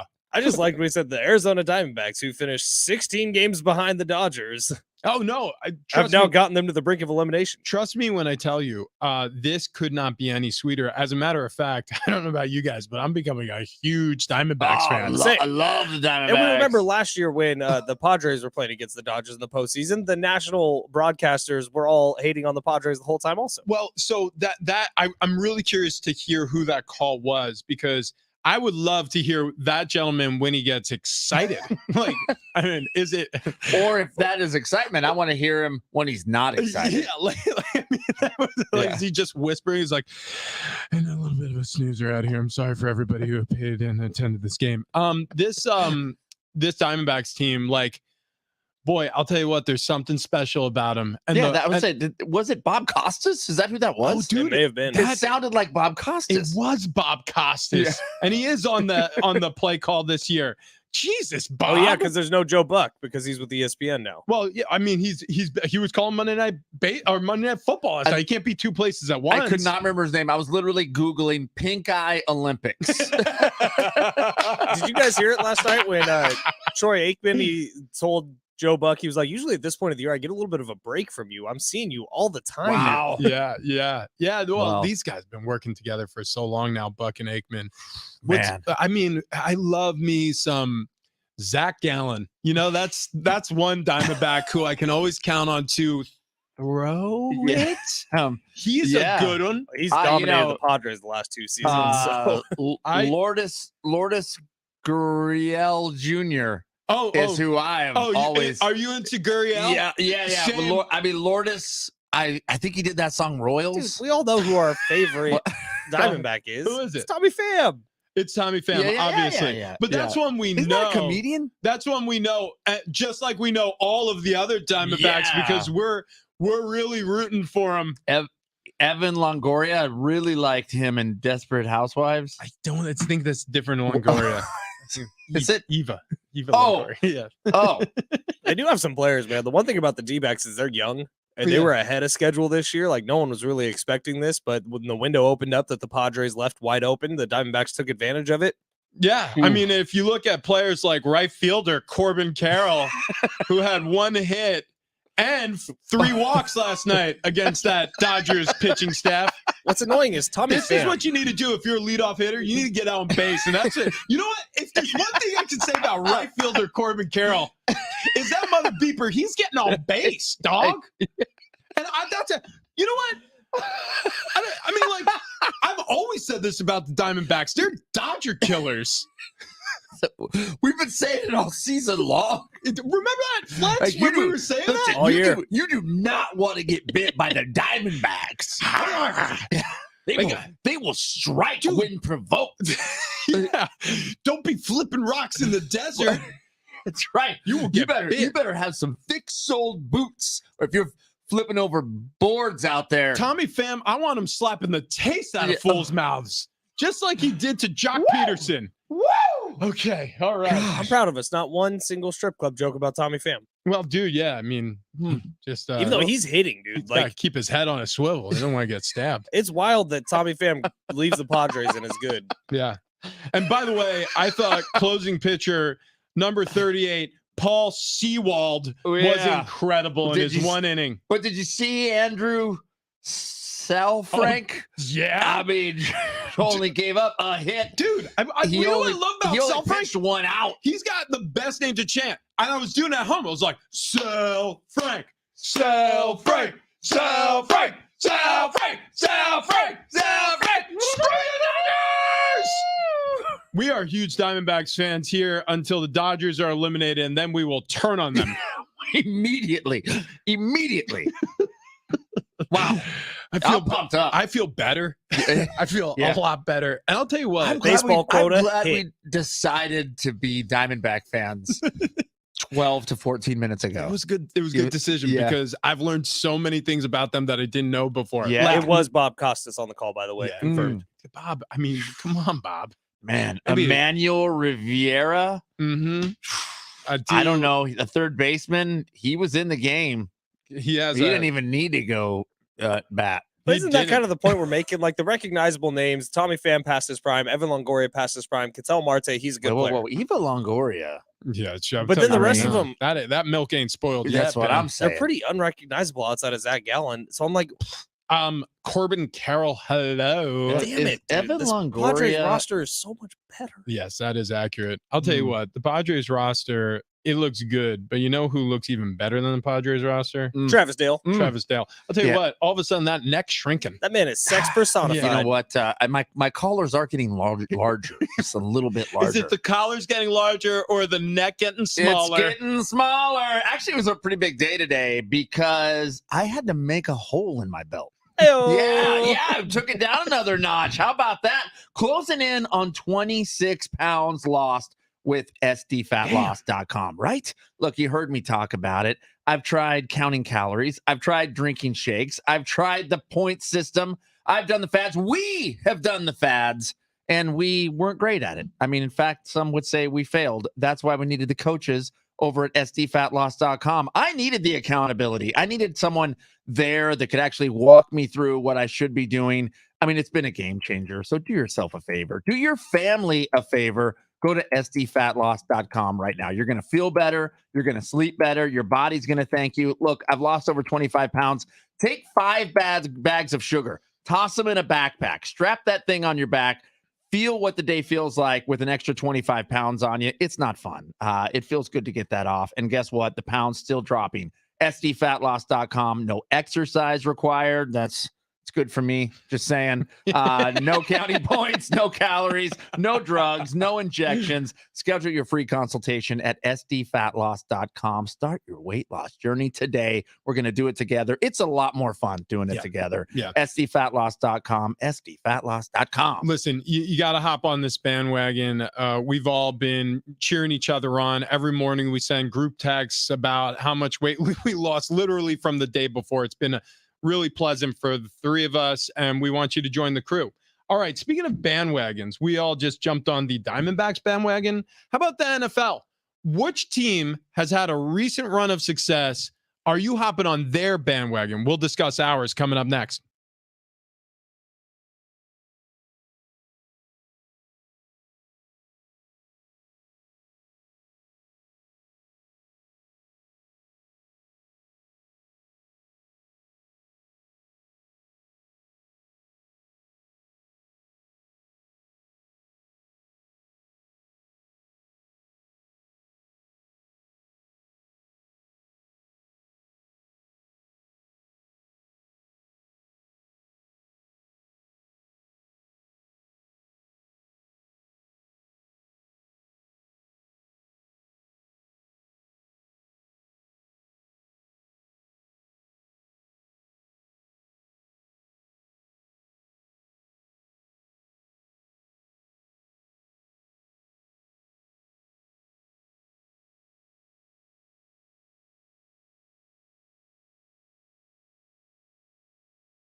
couple NFL teams have all of a sudden surged. Which bandwagon are you hopping on? That's next.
So we've got those Foo Fighter tickets.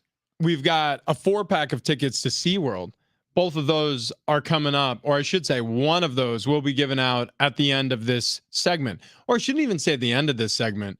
Be listening right now for your opportunity to win either Foo Fighter tickets or SeaWorld tickets. That's a promise. Okay. Bandwagons around the NFL worthy of jumping on. Any team names stick out in your minds, or do you want me to give you one to chew on? I got Denver one. Broncos. It's not that one. It's not that one. Although I want to hit the button on the Broncos. yeah, the city does start with a D for me. Them damn Lions, man. Damn Detroit Lions. Yeah, them Detroit Lions. They're a fun watch. I feel like this is a good team.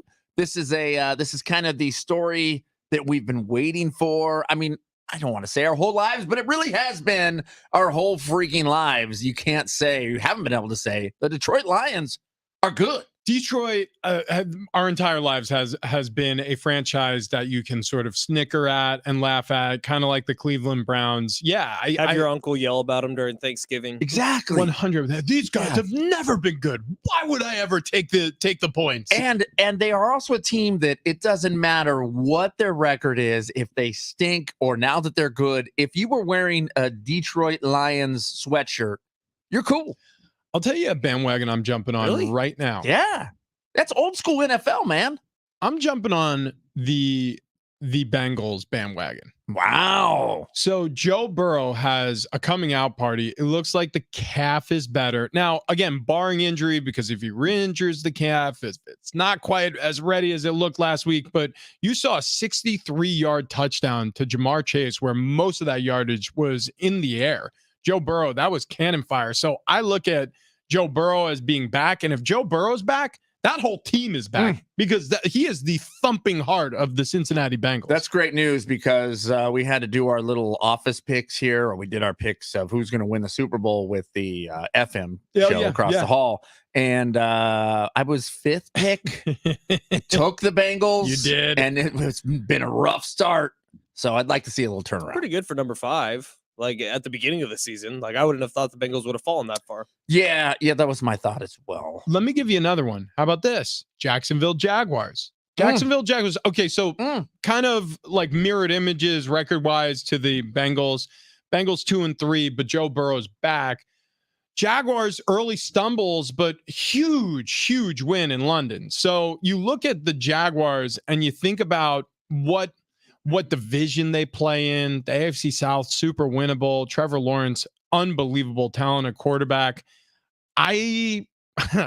Man, I don't want to speak too soon because they've really looked kind of crummy this season so far. But that's a bandwagon I think is another team that I'm interested in jumping on right now. I got one. Yeah. The New Orleans Saints. Get Alvin Kamara back. I don't know if you've seen him the first 2 weeks, but he's run angry, and it has been impressive as hell to see him. It looks like he was like just in his cage waiting to play football again, and someone let him loose, and he's just running over everybody. Chris Olave has been a stud early on, and if you saw last week, old Michael Thomas, the old slant king, looks like he's coming back to life a little bit with Derek Carr. I like the Saints a lot. Yeah, I said it in the beginning, kind of my out on a limb pick this season is the Saints going to an NFC championship game because that's how much I believe in their defense. That's how much I believe in Derek Carr as a quarterback. Derek Carr, I know he's not sexy. He's not Joe Burrow, Justin Herbert, Josh Allen, Patrick Mahomes, but Derek Carr is Mr. Reliable. He's every time you walk into the driveway and turn the key, he's going to wake up and throw for 300 yards and a couple of touchdowns, and it'll limit the damage that he does to your team most weeks. 34-0 win over the Patriots last week. He's the Toyota of the NFL. He really is. I mean, he really is that dependable. I really like Derek Carr. How do you guys feel about the Steelers? Nah. Oh, not there. Okay. They're going to be 500. They're not going to make the playoffs. The Steelers, though, did just beat division rival Baltimore Ravens and beat them bad. They held Lamar Jackson to 10 points. That was impressive. Now, that's how Steelers-Ravens games like always are, though. Yeah, true. They're well, just that's how bloody and AFC ugly. North battles typically are. But still, I mean, after getting absolutely mopped up by the San Francisco 49ers in their opener, and no one's going to say them, huh? Who's that? The Niners? Well, we're talking about bandwagon teams that are doing surprisingly well. Are you surprised that the Niners are doing well? I'm not, but there's plenty of room on the bandwagon. Wait a second.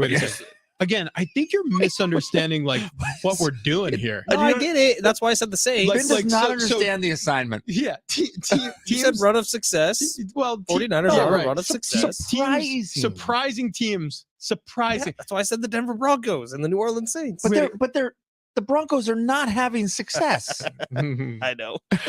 They are the opposite. As a matter of fact, let's flip gears here. And while we're doing that, 844-570-1360, call in right now. If you want a 4-pack of tickets to go to SeaWorld's Hollow Scream, you need to call right now. 844-570-1360. We're going to send you and your family out to SeaWorld on us, really on SeaWorld. But yeah, get out there. Super fun, spooky season at SeaWorld. Something very cool coming up this Thursday. John and Jim will actually be out in Las Vegas beginning at 3 o'clock on Thursday. They're broadcasting live from the Mountain West Basketball Media Day in Las Vegas. Brian Dutcher is going to join the show. Final Four hero Lamont Butler is going to join the show as we count you down to the Aztecs opening tip-off this November. Our coverage of Mountain West Media Day presented by Windmill Farms, the college area's natural grocer, also next-door neighbor to Keg and Bottle. I'm going to give you two names. Who do you hit the button on first? Because all of a sudden we're talking about teams you might want to jump on their bandwagon, like buying stock low, like the Bengals right now, 2-3, like the Jacksonville Jaguars, ugly start, 3-2, they've recovered, like the Saints, who I don't think anybody really expects anything out of. Is there a team right now or a coach or a player you're just like, seen enough, goodbye, boop? Mac Jones. Ooh. Really? Oh, wow. Yeah. Wow. Well, Patriots are getting a lot of hate. Bill Belichick's probably on that list. Yeah. Would you hit the button on Billy B? I don't know how you can. Not mid-season, right? I mean, that would be the ultimate slap in the face. Sean Payton? I feel like Sean Payton has done a great job deflecting where the problem is. Can we flush the New York Giants down the toilet? Probably yes. Yeah, as a collective team, which is kind of a bummer, man. The Giants were a fun watch last season. They were. The Giants were neat to see do well, and there were these improbable wins. So I was looking forward to again seeing that this year. It just hasn't panned out. Look, Danny Dimes, man, you got to get the ball out of his hands in some manner. And just letting him get hit over and over and over again, you're going to break him. I mean, you're going to break him for next season mentally. Yeah. And you're paying him $40 million a year now. And that contract was just inked this past offseason. Speaking of quarterbacks, I mentioned it earlier. Derek Carr is one of my favorite quarterbacks in the league because he's dependable. He's reliable. I compared him to a car, right? The one that always starts in your driveway, just like a Toyota. I drive a Toyota. Maybe that's why I like Derek Carr so much. He reminds me of a Toyota. I got the 4Runner. I love this car, whether it's just me and I'm making a trip to the landfill with a bunch of stuff we got to get out of the house, fold down all the seats and have some storage room. Or we're taking a trip up to Los Angeles to visit the in-laws, pack the back of the car, fold down the back row, and have the kids comfortably seated in the middle seats in the back. One of them still in a car seat, plenty of room for passenger and driver with that situation. Or it's a people mover. You got extra people in town. You fold down the back row, stick them in the back, and then all of a sudden you're off to the Fleet Science Center, or you're running around San Diego, going to one of the great beaches out here. Whatever you're doing, the 4Runner can help you out just the way it has me. But if you're not interested in SUV, how about the Prius? Electrified vehicle, part of the Beyond Zero lineup of Toyota electric cars. It's an awesome drive. I drive a Prius weekly. I go up to LA, visit with my mother-in-law. I get to drive it over to the Fox Sports Radio studios, do my show, come back. I love it. I mean, it's a gas sipper. If you're worried about gas prices and they're back on the rise, then check out the Beyond Zero lineup at Toyota. But they have pickup trucks like the Tacoma. Fletch lets us ride around in that sucker. Beauty, just parked out in the parking lot. If I squint, I can see it out the window right now. Absolutely gorgeous. But they have a full lineup of pickups, cars, SUVs, whatever your next car purchase is. I want you to get out to your San Diego County Toyota dealers. I want you to talk to their friendly staff. I want you to inquire about their inventory. And I want to get you in a Toyota because it's been the best car I've ever owned. That's toyota.com for a closer look at that inventory, or go and visit with San Diego County Toyota dealers. Okay, coming up next, Monday Night Football, the Raiders down the Packers. What does it mean for Las Vegas? What does it mean for Green Bay? Also, Four Corners. We cover the globe. We span the map to give you the best stories from the four corners of this great land. We'll get to all that coming up next.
Hour number 3, Big Rich, TD, and Fletch. This update presented by Staples Stores. In the NFL, Raiders beat the Packers last night, Monday Night Football. Final score 17-13. Jordan Love, 3 interceptions in the Packers' loss. Sticking with the NFL, a couple injury updates. Vikings wide receiver Justin Jefferson heading to the IR, missing at least 4 weeks. And Devon Achane, the rookie running back for the Dolphins, who is near the top of the odds for Rookie of the Year for the offensive side of the football, will most likely miss 2 weeks with a knee injury after dominating the last few weeks for the Dolphins. In the MLB postseason, Dodgers on the brink of elimination after the D-backs win Game 2 last night, 4-2. Braves evening up their series with the Phillies' wild game-ending double play last night. Braves win at 5-4. At Staples, you can count on every print project being perfect, and right now get $50 off your print order of $150 or more. Offer ends 10/14. Exclusions and restrictions do apply. See an associate or visit staples.com/print for details. Perfect prints guaranteed at Staples.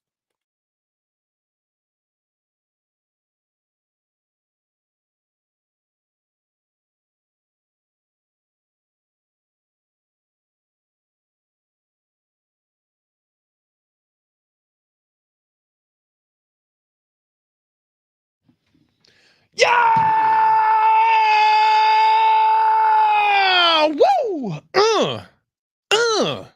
Happy. I almost said Thursday. Happy See? Tuesday. See, I messed you up yesterday. I said Wednesday. I'm like, because it's Wednesday. It's a Freudian slip. Yeah. Happy Tuesday to those who celebrate. Big Rich, TD, and Fletch with you. We already gave away Hollow Scream tickets, a family 4-pack to SeaWorld. If you want to see the Foo Fighters coming up this upcoming summer, August 7th show at Petco Park, tickets are available right now at livenation.com, or just you wait, because we're giving away a pair of tickets to see the Foos down there in the East Village, August 7th. I'm looking forward to the show already.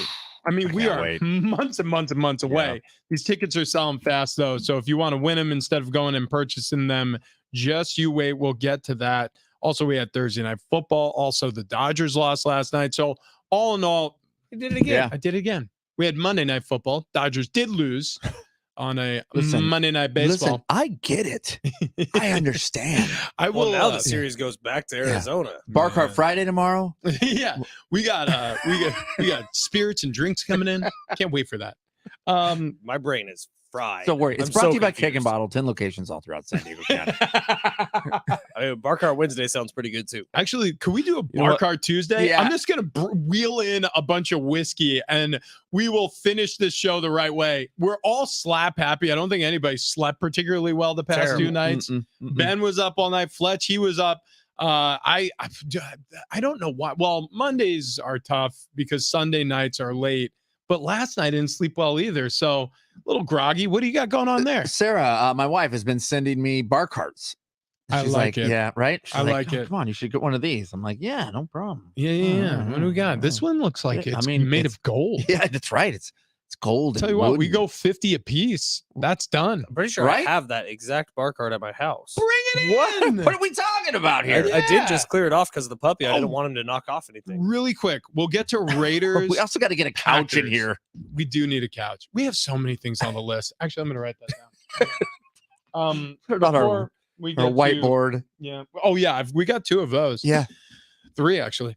Before we get to Raiders Packers, there's something else that was very important to me just a moment ago that I wanted to talk to you guys. Bar Cart Friday, bar carts. Oh, I was at Trader Joe's. So you want to talk about how you had to go back to where you were. Here comes pumpkin spice talk, by the way. Wait. What? How did you know? What? Wait. How did you do that? Because I know you. What was the Trader Joe's? Oh my God. Okay, guys.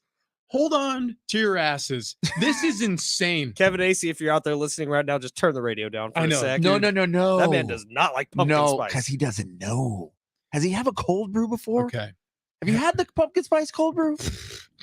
Yes, of course I've had a pumpkin spice. You go to Trader Joe's and you're a pumpkin spice fan.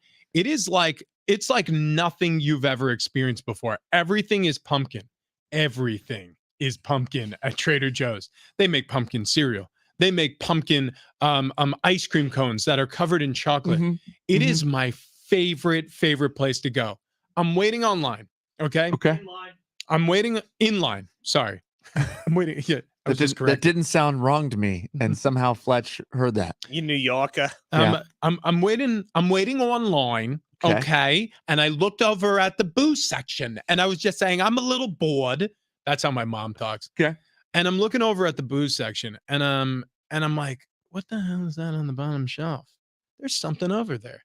And it piqued my interest. So it was a white bottle, had little pumpkins on it. Mm-hmm. And so I'm like, I'm not going to be that impulse buyer. Yes, you will be. So I'm staring straight forward.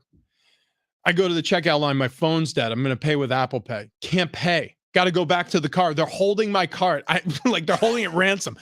I got to go back to the car, charge my phone, come back into the store to buy my groceries. Guess what? Came back in. I had like a 2% charge when I left the car. Phone dies again. Had to drive all the way home, get a credit card, drive back to Trader Joe's. And now I'm waiting on this long ass line. And as I'm standing there again, as if it was a siren song calling to me from the farthest reaches of my consciousness, was like, hey, you remember what you were looking at when you were standing right in this spot about 30 minutes ago? I'm like, yes, I do. It's still over there. It's just staring a hole through your face right now. I looked over and then I see the little sign that says it's only $8.99, special, on sale, limited time only. I walk over. It is pumpkin spice creme that is 25% liqueur. It's like Kahlua. You know, like the coffee liqueur that you add to make a White Russian? We need that for our coffee here. Okay, so what I was thinking is we could all start drinking every day. We'll just put in our coffee. Yes. Look. Okay, hold on. Creme Hold de on. pumpkin spice. Creme de pumpkin spice on a Sunday morning watching the game? You know what? Okay, so you just lit up my brain with all sorts of different avenues. I was just specifically thinking about trick-or-treating. Oh, wow. I was thinking about making like a big old batch of something with cinnamon sticks. Espresso martinis. It's pumpkin spice espresso martinis. You're a damn genius, Ben. Dude, just imagine that with a little boosa. It's awesome, but we can't drink it. I want to You can cry. have 2 drinks a week, and I don't know if there was ever a size limit. Fill up your old thermos. Yeah. It'll keep it cold. Yeah. Big gulp, son. Well, see you later. Yeah, no, That does sound awesome. get out to Trader Joe's if you want the pumpkin spice fix. We have no affiliation with Trader Joe's. But they just got a 10-minute ad read. No, dude, Yes. I love that place. All right, anyways, so after all that, Also, pro tip, yeah, pick up some flowers from Trader Joe's because they're kind of next level when you're taking them home to the wife. I agree with that. They got plenty of gourds as Yeah. well. But you guys get flowers for your wife? I'm kidding. I do that too. Amateur hour over there. Sometimes Wow. when the mood strikes, Yeah, yeah. I want to get a little frisky with Yeah. Mrs. Ornberger. Yeah. Or, I've pissed her off. Yeah, again. right. Actually, that's more like Yeah. it. There will be no friskiness. It's just merely to apologize for being an idiot again. Speaking of love, Jordan Love wasn't great last No, night. he was not. Wow. 3 interceptions. 3 picks. Nicely done. You're welcome. One of them was thrown literally right at a Raiders defender as if he was trying to do it. The other 2, one of them wasn't his fault. The other one was in the end zone. He was getting pressured. It was a last-second desperation play, and it got picked off. But when you look at Jordan Love through his first few weeks, it started off like, oh, my God, this guy can play some football. And we've seen it in college, so we know he can play some football. He did it against the Aztecs. But then you look at what he's done here over the last 2 weeks, and all of a sudden it's like 5 interceptions in 2 weeks. What did the Packers really get with this guy? Look, the Packers, what they have is somebody who's been on the shelf and looks dusty. What they have is somebody who it's not going to stay static. It could get worse. I'm not saying that it's going to be an upward trajectory the whole time. Like it could get worse and it could stay bad, or it could get worse before it gets better.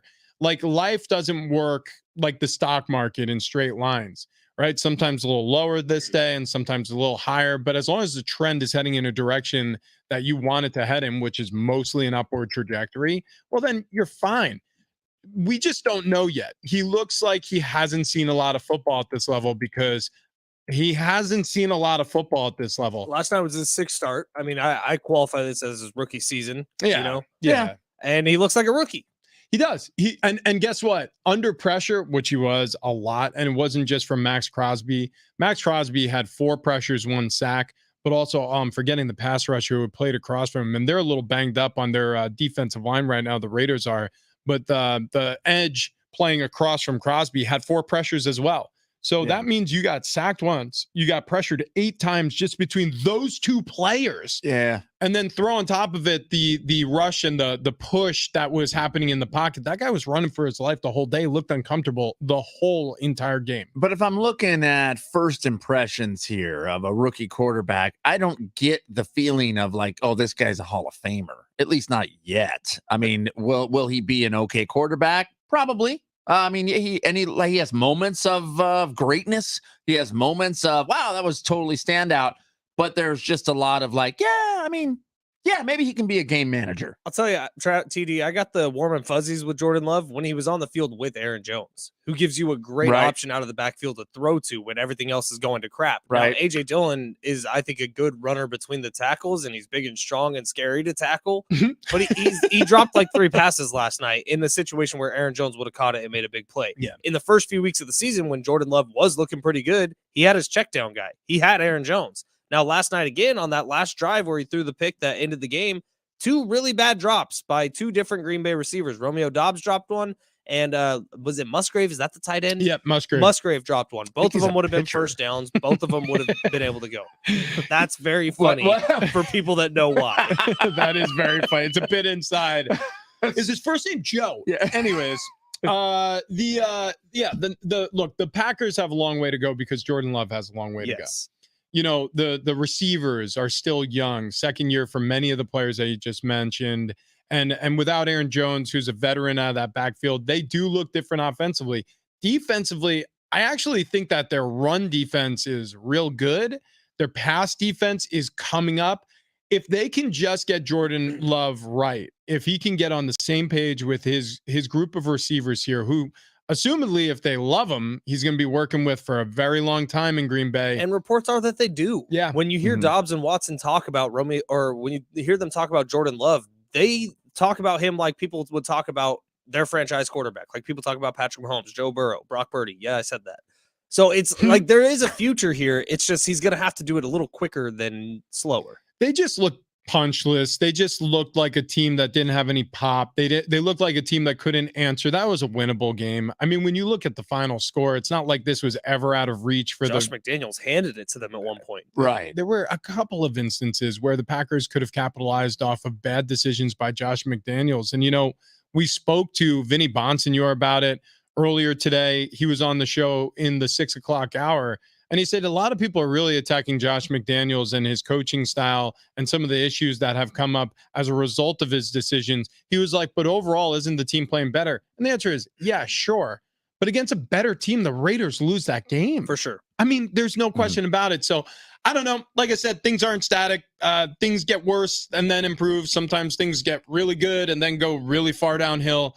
I think Jordan Love is a capable player at this level. I'm not sure, like you said, Travis, if he's a star, that's remains to be seen. But can they build off of this? Yeah. And I like him. Yeah. I mean, I'm crossing my fingers that he keeps getting better. If you're Gutekunst right now, are you okay with the 5th-year option?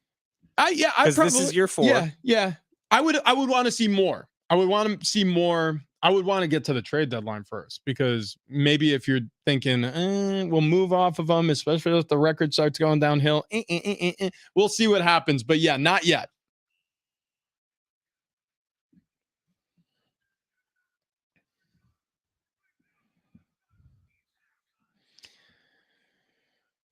Well, you heard us talking about it there. The Raiders earned a 17-13 victory over the Packers Monday Night Football.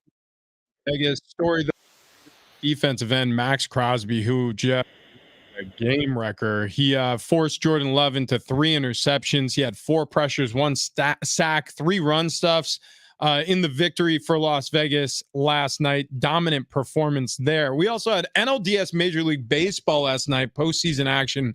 Braves won in comeback fashion. They were hosting the Phillies in Atlanta. Philadelphia jumped out to a 4-0 lead, and then the Braves bats woke up in the 6th, knocking in 5 runs in the final 3 innings for the comeback win. Series tied 1-1. Dodgers, the LA Dodgers, fell to the Diamondbacks again. Boo-hoo. Love those Yeah. snakes. Hiss, hiss. Yeah. Do they growl? I don't think snakes growl. No, I don't think so. But But I I do mean, think- they might.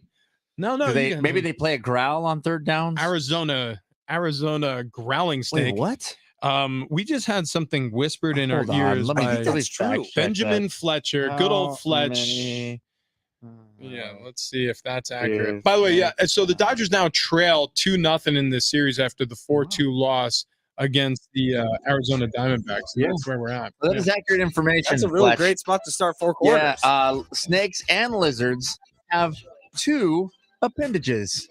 Penises? Do That's they correct. really? Yeah. Those are them. Wait, really? That's what it says. Maybe I'm part lizard. Wait, hold on. Alligators are always at full attention, apparently. Oh, yeah. Well- Fully engorged, ready for action. They also have something called a cloaca Yeah. that Steve Irwin used to stick his finger in. You remember watching The Alligator Hunter? What?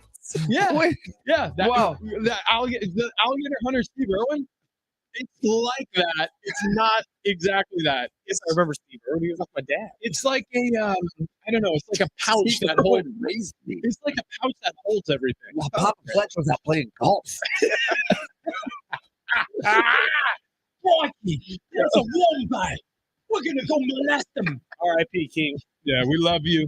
Can't believe a stingray took that guy out. Yeah, Dude, his no son is like a clone. Oh, absolutely. Have you watched his son online? Yeah. That's how you say online, by the way, not when you're talking about inline. No. You could say But- online or inline. They're in His son has the same voice, same inflection, same everything. It is his ex-wife, or not ex-wife, his widow, looks exactly the same as she did when I was like 12 years old. Yeah, yeah. She has not aged. Wendy Irwin. His daughter doesn't. Is his daughter hot? What are you doing? Actually, I don't know how old Yeah, I she don't know. is now. Actually, Hang on, yeah, hang on. she's got to be like 20ish. Steve Irwin. We're all Please panicking. God, please Irwin's God. daughter. Bindi. Bindi, yeah, Bindi Irwin. she's got her own little show. Yeah, she Twen- looks. She's 25. Oh, okay. Yeah, Really clear. Yeah, that's fine. Everybody relax now. Actually, yeah, I'll tell you what. Like me some Bindi. Anyways, 4 corners. Yeah, Four four corners. Where do you want to start here? You want to start with baseball legend Steve Garvey, Yeah. former Padre, Yes. former Dodger. Mr. Clean. That's right. 74 years old. He has launched his bid for California senator. He wants that Dianne Feinstein spot. I hope he wins so much. By the way, I met Steve Garvey a couple of times, and he is one of the sweetest men you'll ever meet. He is a politician. He has these shiny white teeth, flashes that smile all the time. He shakes your hand. He looks directly into your eyes like he's known you for years. He's like, "How you doing, old friend?" I'm just like, "Oh, really But good." I'm going to vote for you in whatever future race you're in, Steve Garvey. So when I saw this headline, I was like, not really though, right? Gwyneth Paltrow uses her Oscar award as an actual doorstop. Yeah. There's Yeah. video Dude, evidence. this to me is such a ridiculous flex. It's like, Yep. oh, you mean that thing that everybody wants? I use mine as a paperweight Yep. for my kids' construction paper. What do you mean? paper What did she win an Yep. Oscar for? That's a great question. I don't know. She's not like a particular great actress. Was it for Parker Polly from Iron Man? No, Pepper Potts. Pepper Potts. Pepper Potts. Yeah, Travis and I just outed ourselves as nerds so Yeah. hard, and Rich looks cool. It's fine. You know what I thought was cool about the story when she became Pepper Potts was he was Iron Man. Oh, Robert Downey Jr. Robert Downey Jr. asked Gwyneth Paltrow to be part of the movie, and she's like, "Yeah, I'm not into comic book movies. I want to do this and this and this." And he said, "Yeah, but do you want to do a movie people will watch?" He was right, and she's made a lot of money because Yeah, of those. well, no kidding. She has that website Goop. By the way, Gwyneth Paltrow is the worst. Yeah, She uses her Oscar as a doorstep because I'm very cool. I don't care about my Oscar. well, her Also, lady said candles are just sitting right there on the coffee table. She has a Shakespeare in Love, actress of the year 1999. she has a candle on sale on her website that sells out in minutes every time she puts it up.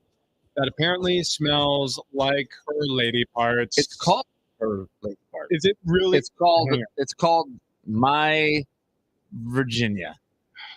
Is what it's called. Can you? Okay. Yeah. Okay. Hang I on a mean, second. look, if you guys want to smell it, I have 6 or 7. I can gift one. I was talking to you guys.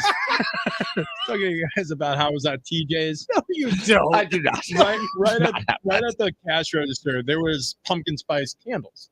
So at Trader Joe's, and like all these ladies are walking up and they're smelling the candle, they're putting it down, or some put them in the cart. Like, can you imagine, just for a second, No. you're checking out of any grocery store, and all of a sudden, sitting in a little aluminum canister, you're like, I wonder what that is. Oh, it's a scented candle, and you pop it open, and you don't even read what scent it is, and then you're just like, my God, it smells like Seattle Fish Market. What the hell? Oh my God! Hey, TV, what's going on with the Swifties? Well, the Swifties are looking to get artificial turf banned from the NFL. Damn you all to hell. They're calling it the curse of Taylor Swift. Actually, they're saying that because she wasn't at the game, that's why Travis Kelce was injured. And now the Swifties are mounting a campaign to ban artificial turf. They could be the reason that it goes away. Now, what about NFL fans? Now they embrace Taylor Swift, right? Well, this is an incredible storyline. Also, Taylor Swift and Travis Kelce costumes are skyrocketing. If you were looking to They're be sold out. Yeah, if you're looking to be 87 or Taylor Swift for Halloween, find a different costume. You're not going as that because everybody's buying them. Get to sew your own. Yeah, exactly. All right. We got to run. So let me talk to you really quick about the Good Feet store. Good Feet store has really changed my life. This is the way it works. You walk into a storefront, you set an appointment, walk into a storefront, and you spend 20 minutes in there. A trained expert is going to evaluate your feet, balance test you, have you walk around in art supports that they are going to cater and craft directly to your needs, your footwear, your lifestyle. And you're going to walk out of there and you're going to feel different. Now, at first, it takes a little getting used to, but in 2 days, you forget the art supports are in your shoes until you wake up without pain. That's what it felt like for me. I was like, oh, it's weird walking around. I didn't really have arches before, but all of a sudden, I feel where they are now in my feet. And then 2 days later, that went away. I had zero recognition of what I was feeling under my foot, but I was waking up without back pain. So if you struggle with knee pain like I do, back pain like I had, hip pain, which was coming on in a big way, you need to go to the Good Feet store because it's really resolved all of that. I feel so much less of that type of pain, and I'm not avoiding things anymore, running around in the backyard with the kids, going on long walks, golfing. I mean, there have been times where legitimately knee pain has kept me away from the course. No more, no longer. The Good Feet store has you covered. Set an appointment at goodfeet.com. Check out where our nearest location is. There's a great one in Mission Valley. The whole crew over there is friendly and excellent. That's where I got my free fitting. You should too. Okay, coming up next, we got to do it. NFL season is about to enter week 6. Tons of injury updates ahead. Doc Chow, our injury specialist on this show, joins us next.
Let's break down some of these NFL injuries with our expert, Doc Chow, next.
This update is presented by DraftKings. We start off here with the NFL, where the Las Vegas Raiders took down the Packers last night on Monday Night Football. Final score 17-13 in Vegas. Jordan Love threw a trio of picks, and the Packers lost.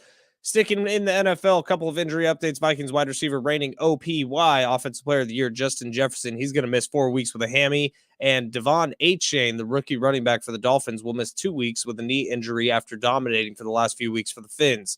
MLB postseason, Dodgers on the brink of elimination with D-backs winning game 2 last night 4-2. Braves even up their series with the Phillies. Wild game-ending double play last night. Braves win 5-4. Download the DraftKings app. Use code XXX to get a free shot at millions of dollars up for grabs this week with your first deposit. Minimum $5 deposit required. Eligibility and restrictions apply. See DraftKings.com for details.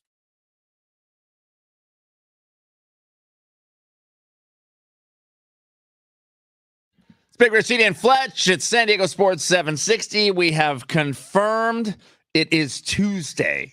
So we figured it out. Nobody it is Tuesday. panic. Yeah, everybody just be cool, and you're going to want to keep it locked in here to this segment because we do have a pair of tickets to go see the Foo Fighters with the Hives and Alex G Wednesday, August 7th, Petco Park. Tickets and info at livenation.com, or keep it locked in right here if you want to win them. Yeah. So Foo Fighters tickets, I would suggest heavily listening to this segment because maybe we're going to have a little code word or a code phrase that is generated from this here interview with Dr. David Chow, who joins us every single week on the stream. He will hear in just a few minutes to discuss injuries, right? You know, we have a lot of injuries around the NFL, namely and importantly, you have Travis Kelce with an ankle. That injury occurred in a win over the Vikings. Vikings on the other side have Justin Jefferson going on the IR with a hamstring. Bills, Matt Milano out for the season with a knee injury. Cowboys just lost Leighton Vander Esch with a neck injury. And Colts quarterback Anthony Richardson out with a shoulder. Which really, that's where we'll start with Doc Chow, because I look at the quarterback position in two ways. One, when you have a great one, obviously you're on your way and you're planning on having a great deal of success. Joe Burrow, Josh Allen, Justin Herbert, Patrick Mahomes, Trevor Lawrence, like this changes everything for a struggling franchise, or if you're a franchise in need of a replacement. Phillip Rivers leaves, Justin Herbert comes in. It feels like, well, nothing's changed. Like you went from one really talented, great quarterback to the next. But for the Colts, I mean, it's been sort of a revolving door. The thought process is, let's get the 4th overall pick through the door from Florida, and we'll have ourselves consistency at this quarterback position for years to come. Well, he's been out 3 times in 5 consecutive games with injury. This time it's an AC joint sprain, it looks like, on the shoulder. Perfect timing to welcome in Dr. David Chao, SICScore.com. That's Sports Injury Central for all of your sports injury updates, not just football, but the MLB postseason and beyond. Doc, how you doing this morning? And then I want to get right into Colts QB Anthony Richardson. What's up, my man? I'm doing great. And yeah, look, you do make a good point that he's had 3 injuries in 5 weeks. The first week was a knee contusion that he played and rolled through. Good on him. The second week was the concussion where he missed week 3. Hard to, give him a hard time about that one. This one down in the AC joint. Now, what do we have in common on all those 3, Rich? They were all 3 on designed run plays. Yeah. So I don't like the idea. First of all, I would argue the Colts have been pretty darn lucky. They went Peyton Manning to Andrew Luck, and then their luck, quote, ran out, literally and figuratively, so to speak. But in any case, I am not a believer in it's unfair to athletes like yourself to call someone injury prone. I think it's very unfair to say Anthony Richardson is injury prone. However, I am the first to say that the way that he plays makes him prone to injury because he runs and he takes hits and he extends the ball. Let's talk 2 quarterbacks that you played with. Tom Brady, other than the one ACL, didn't for the most part get hurt much, and that was in the pocket. Phillip Rivers had the Iron Man streak. He took a lot of hits, but whatever. Neither one of those guys extended plays much, only when they had to. They got rid of the football. So they play a safer style. Now, no question, Phillips had his injuries that were undisclosed and this, that, the other, and he was tough and he played through. But he wasn't running out in the open field, and that provides a measure of safety. This is not being critical of Anthony Richardson. If anything, it's to protect him that he's not injury prone. His style makes him more prone to injury. Yeah, just to back up the point you just made, Doc, like you can protect yourself better in the pocket because also the players who are usually tackling you in the pocket are being blocked by somebody. So it's slowing them down on their way to making those tackles against you. It's very rare you see a free hitter coming flying in off the edge. And then also when you get into space, I had an offensive line coach who used to call it the land of the giants. When those quarterbacks are trotting out there on their Bambi legs, they could get their head taken off out there. And Anthony Richardson's a perfect example. What do you got for him, Trav?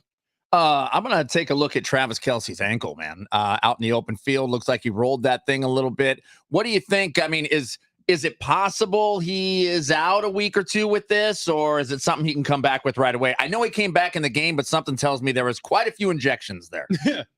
Well, I'll resist the references to shaking it off or a swift recovery kind of thing. But too late. You just did it, Doc. Look, I've got a 10-year-old daughter that loves Taylor Swift. Okay, so I mean, I'm excused. Okay, and the little one likes Taylor Swift now too, so I'm excused. And but that's about the extent of my knowledge there. Other than shelling out a lot of money for them to go to SoFi for that concert, God, a few weeks back. But in any case, in game we said, inversion, low standard basketball type sprain. And then there was x-ray foot. I'm like, well, is it a perineal avulsion? I guess it's good to get an x-ray, but we didn't think so. And then there were some reports, and Tony Romo was talking about it, and then some national reporters that were saying high ankle sprain. I'm like, that's not what the video showed. And of course, he came back in the game, and his numbers after his ankle sprain are actually better than his numbers before. Same 5 catches, but more yards and a touchdown. They play Thursday against the Broncos. I see. Don't worry. I think he's going to be fine in play. Is he 100% on the ankle? Maybe not. But tighten up the laces, tape and spat, and he's still Travis Kelce, and they'll find a way to get him the ball. I think he's playing even on this short week. Couple of notes from this morning. Justin Jefferson moving to the IR with the hammy, and then Devon Achane with the knee. This one was a little bit more surprising, saying maybe it's a couple weeks for him. How does this impact the speed guys differently? If it's a couple weeks for Achane, how long before he's back all the way up to his top speeds? Well, linearly, he won't be that bad. It's side to side and wiggle, and apparently it's an MCL. Now, in game, there was only one angle. He was rolled up on from the outside. We thought it was more maybe mild high ankle, but as you look at the all 22 and stuff, it's more knee MCL, and they're paired, right, Rich? When you're locked in the blocking, someone rolls up on you on the outside, it's either the knee MCL or high ankle. And you could do both in one play. I one time sprained an ankle and got an MCL in a single fell swoop, which was a really fun recovery. No, yeah, and that's absolutely absolutely true. And that's when you look at your lineman next to you, say, don't throw that guy into my legs. Come on. That's exactly what it was. Yeah, you watch all this film, But yeah, to Ben's point, so it's going to be a shiftiness that may dissipate, not like that breakaway speed we see from and then Justin Jefferson, here's the thing. There is no such thing as a 1 week hamstring strain, especially on a speed guy like that. I mean, look, Rich, you might be able to tough out a hamstring strain. You're playing in a box. And pull other things, but I was a speedster too, Doc. Yeah. Okay. You fail to recognize my athleticism. Side to side and wiggle sounds like a code word. Actually, those were both nicknames I had in high school. With Mr. Wiggle. Hey, Doc, really quick before we let you run, Leighton Vander Esch. Now, I'm not really thinking about just the acute injury, which obviously was significant for the Dallas Cowboys linebacker, but also for his life. This guy had severe neck injuries throughout his college career, wore a giant cowboy collar when he was at Boise State. They followed him into the NFL with the Dallas Cowboys. He's had real bad neck issues in the past. I mean, are we getting close to Vander Esch calling it a career? Well, look, I hope it doesn't happen, and I hope it's not true. But that night, I said, the bigger worry for Cowboy fans is not the blowout against the 49ers. It's Leighton Vander Esch. I mean, he's a key player in the middle there. And the way that he was kind of head down and unlucky, ran into his own player, Micah Parsons, but it was a compression neck issue. Don't like those. And he's already had one surgery in the NFL with a fusion. A second one, and I'm not saying he has to have one yet, it's early, but a second surgery would end his career. And, a second level fusion. Not saying that we're there yet, but if I were a Cowboys fan, I'd say, give me 4 to 6 weeks on IR and have him back. That's a great result for him right now. So there is considerable worry for him going forward. And look, no one wants to mess around with anything. Look, if there's a 0.1% chance of permanent nerve damage of some sort, you don't want to put him out there, right? And so we'll have to let the medical sort that out. Yeah, no question about it. Yeah, scary situation for the player. Glad to see him walk off the field, but compression neck injuries, you don't want those words next to each other. Doc, we want your name next to this show every Tuesday, and it will be 8:30. Again, get to sicscore.com. That's sicscore.com, Sports Injury Central, or follow Doc on Pro Football Doc on X. And we appreciate it every week. We'll do it again in 7 days. Sounds good. Thank you. There he goes, Dr. David Chao. Okay.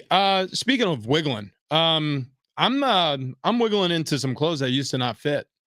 I am wearing shirts and pants and even pairs of socks that, I'm losing so much weight that my socks are fitting differently.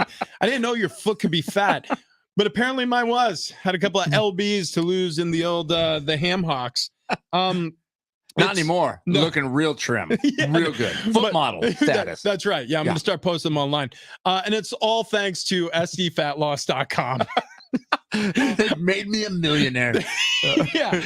All of a sudden, as seen on footfinder.com. No, listen, SC Fat Loss, the team over there, Wayne and Chloe, they have been our Sherpas as we are climbing the mountain of fat loss.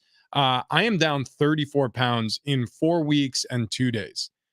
34 pounds. Dude, that is incredible. I started incredible. this at 301. I'm down to 267 this morning. I don't know what to say. I've never had this much success losing weight in my life. I've been trying for years to keep it under control, basically since my NFL career finished. I was an offensive lineman. So you're trained to eat and to lift heavy weights. And guess what happens when you continue to eat and you stop running and exercising and you don't lift those heavy weights anymore? You I get have a guess. okay. Fletch. Do you get fat? You get super duper fat. mhm. You get super fat, and that's where I was at. Oh my God, I'm an NFL player. I'm pro. You've got like 50% of the requirements. But if you too are an NFL player, I want you to call 858-665-3211. That's 858-665-3211. Or go to sdfatloss.com. No, listen, this is for everyone. This is something that my wife's doing, that Travis's wife is doing. Kendall did not need any help in this category, so she's just fine. But look, there's a lot of people out there struggling. We've built a little team, right? We've got the three of us. We've got the support of Sarah and Annie at home. You should do this too. So if you got a spouse, you got a buddy, you got an uncle, you got a dad, you got a brother, you got a coworker who's in the same boat you are, maybe talk to them about it. Get yourself a little team too. sdfatloss.com. That's sdfatloss.com. Again, 34 pounds in 4 weeks and 2 days. If I can do it, you can too. All right, coming up And next. Rich, if you don't have someone you want to do it with us. Yeah, actually, dude. Yeah, actually, we're starting to see the text messages come in. And I've had a few people reach out to me on Instagram or on Twitter about this. And if I can explain kind of what we're doing to help do this and see if the program's for you, like I'm happy to talk to anyone. Yeah, DM any of us at Real Travis Dale, at Fletch Sports, at Rich Ornberger on Instagram. Definitely happy to share the gospel. It's been pretty cool. Okay, so sdfatloss.com there. Plus, we got Foo Fighter tickets coming up. There was a nickname that I mentioned that you may want to just grab that and hold on to it for a second. We're going to use that coming up next and give away those Foo Fighter tickets on the other side.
All right, coming up next, we have Foo Fighter tickets. Stay right where you are.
Man, when the Dodgers lose in the postseason, it just changes things, right? I mean, as sour of a taste as it has been that the Padres had a disappointing finish to the year and all those things that we know that went down in this regular season, my goodness, it feels good waking up, seeing them in a 2-0 series head into Arizona. Does feel nice. I think Yeah, they should that's start real Clayton nice. Kershaw in Game 3.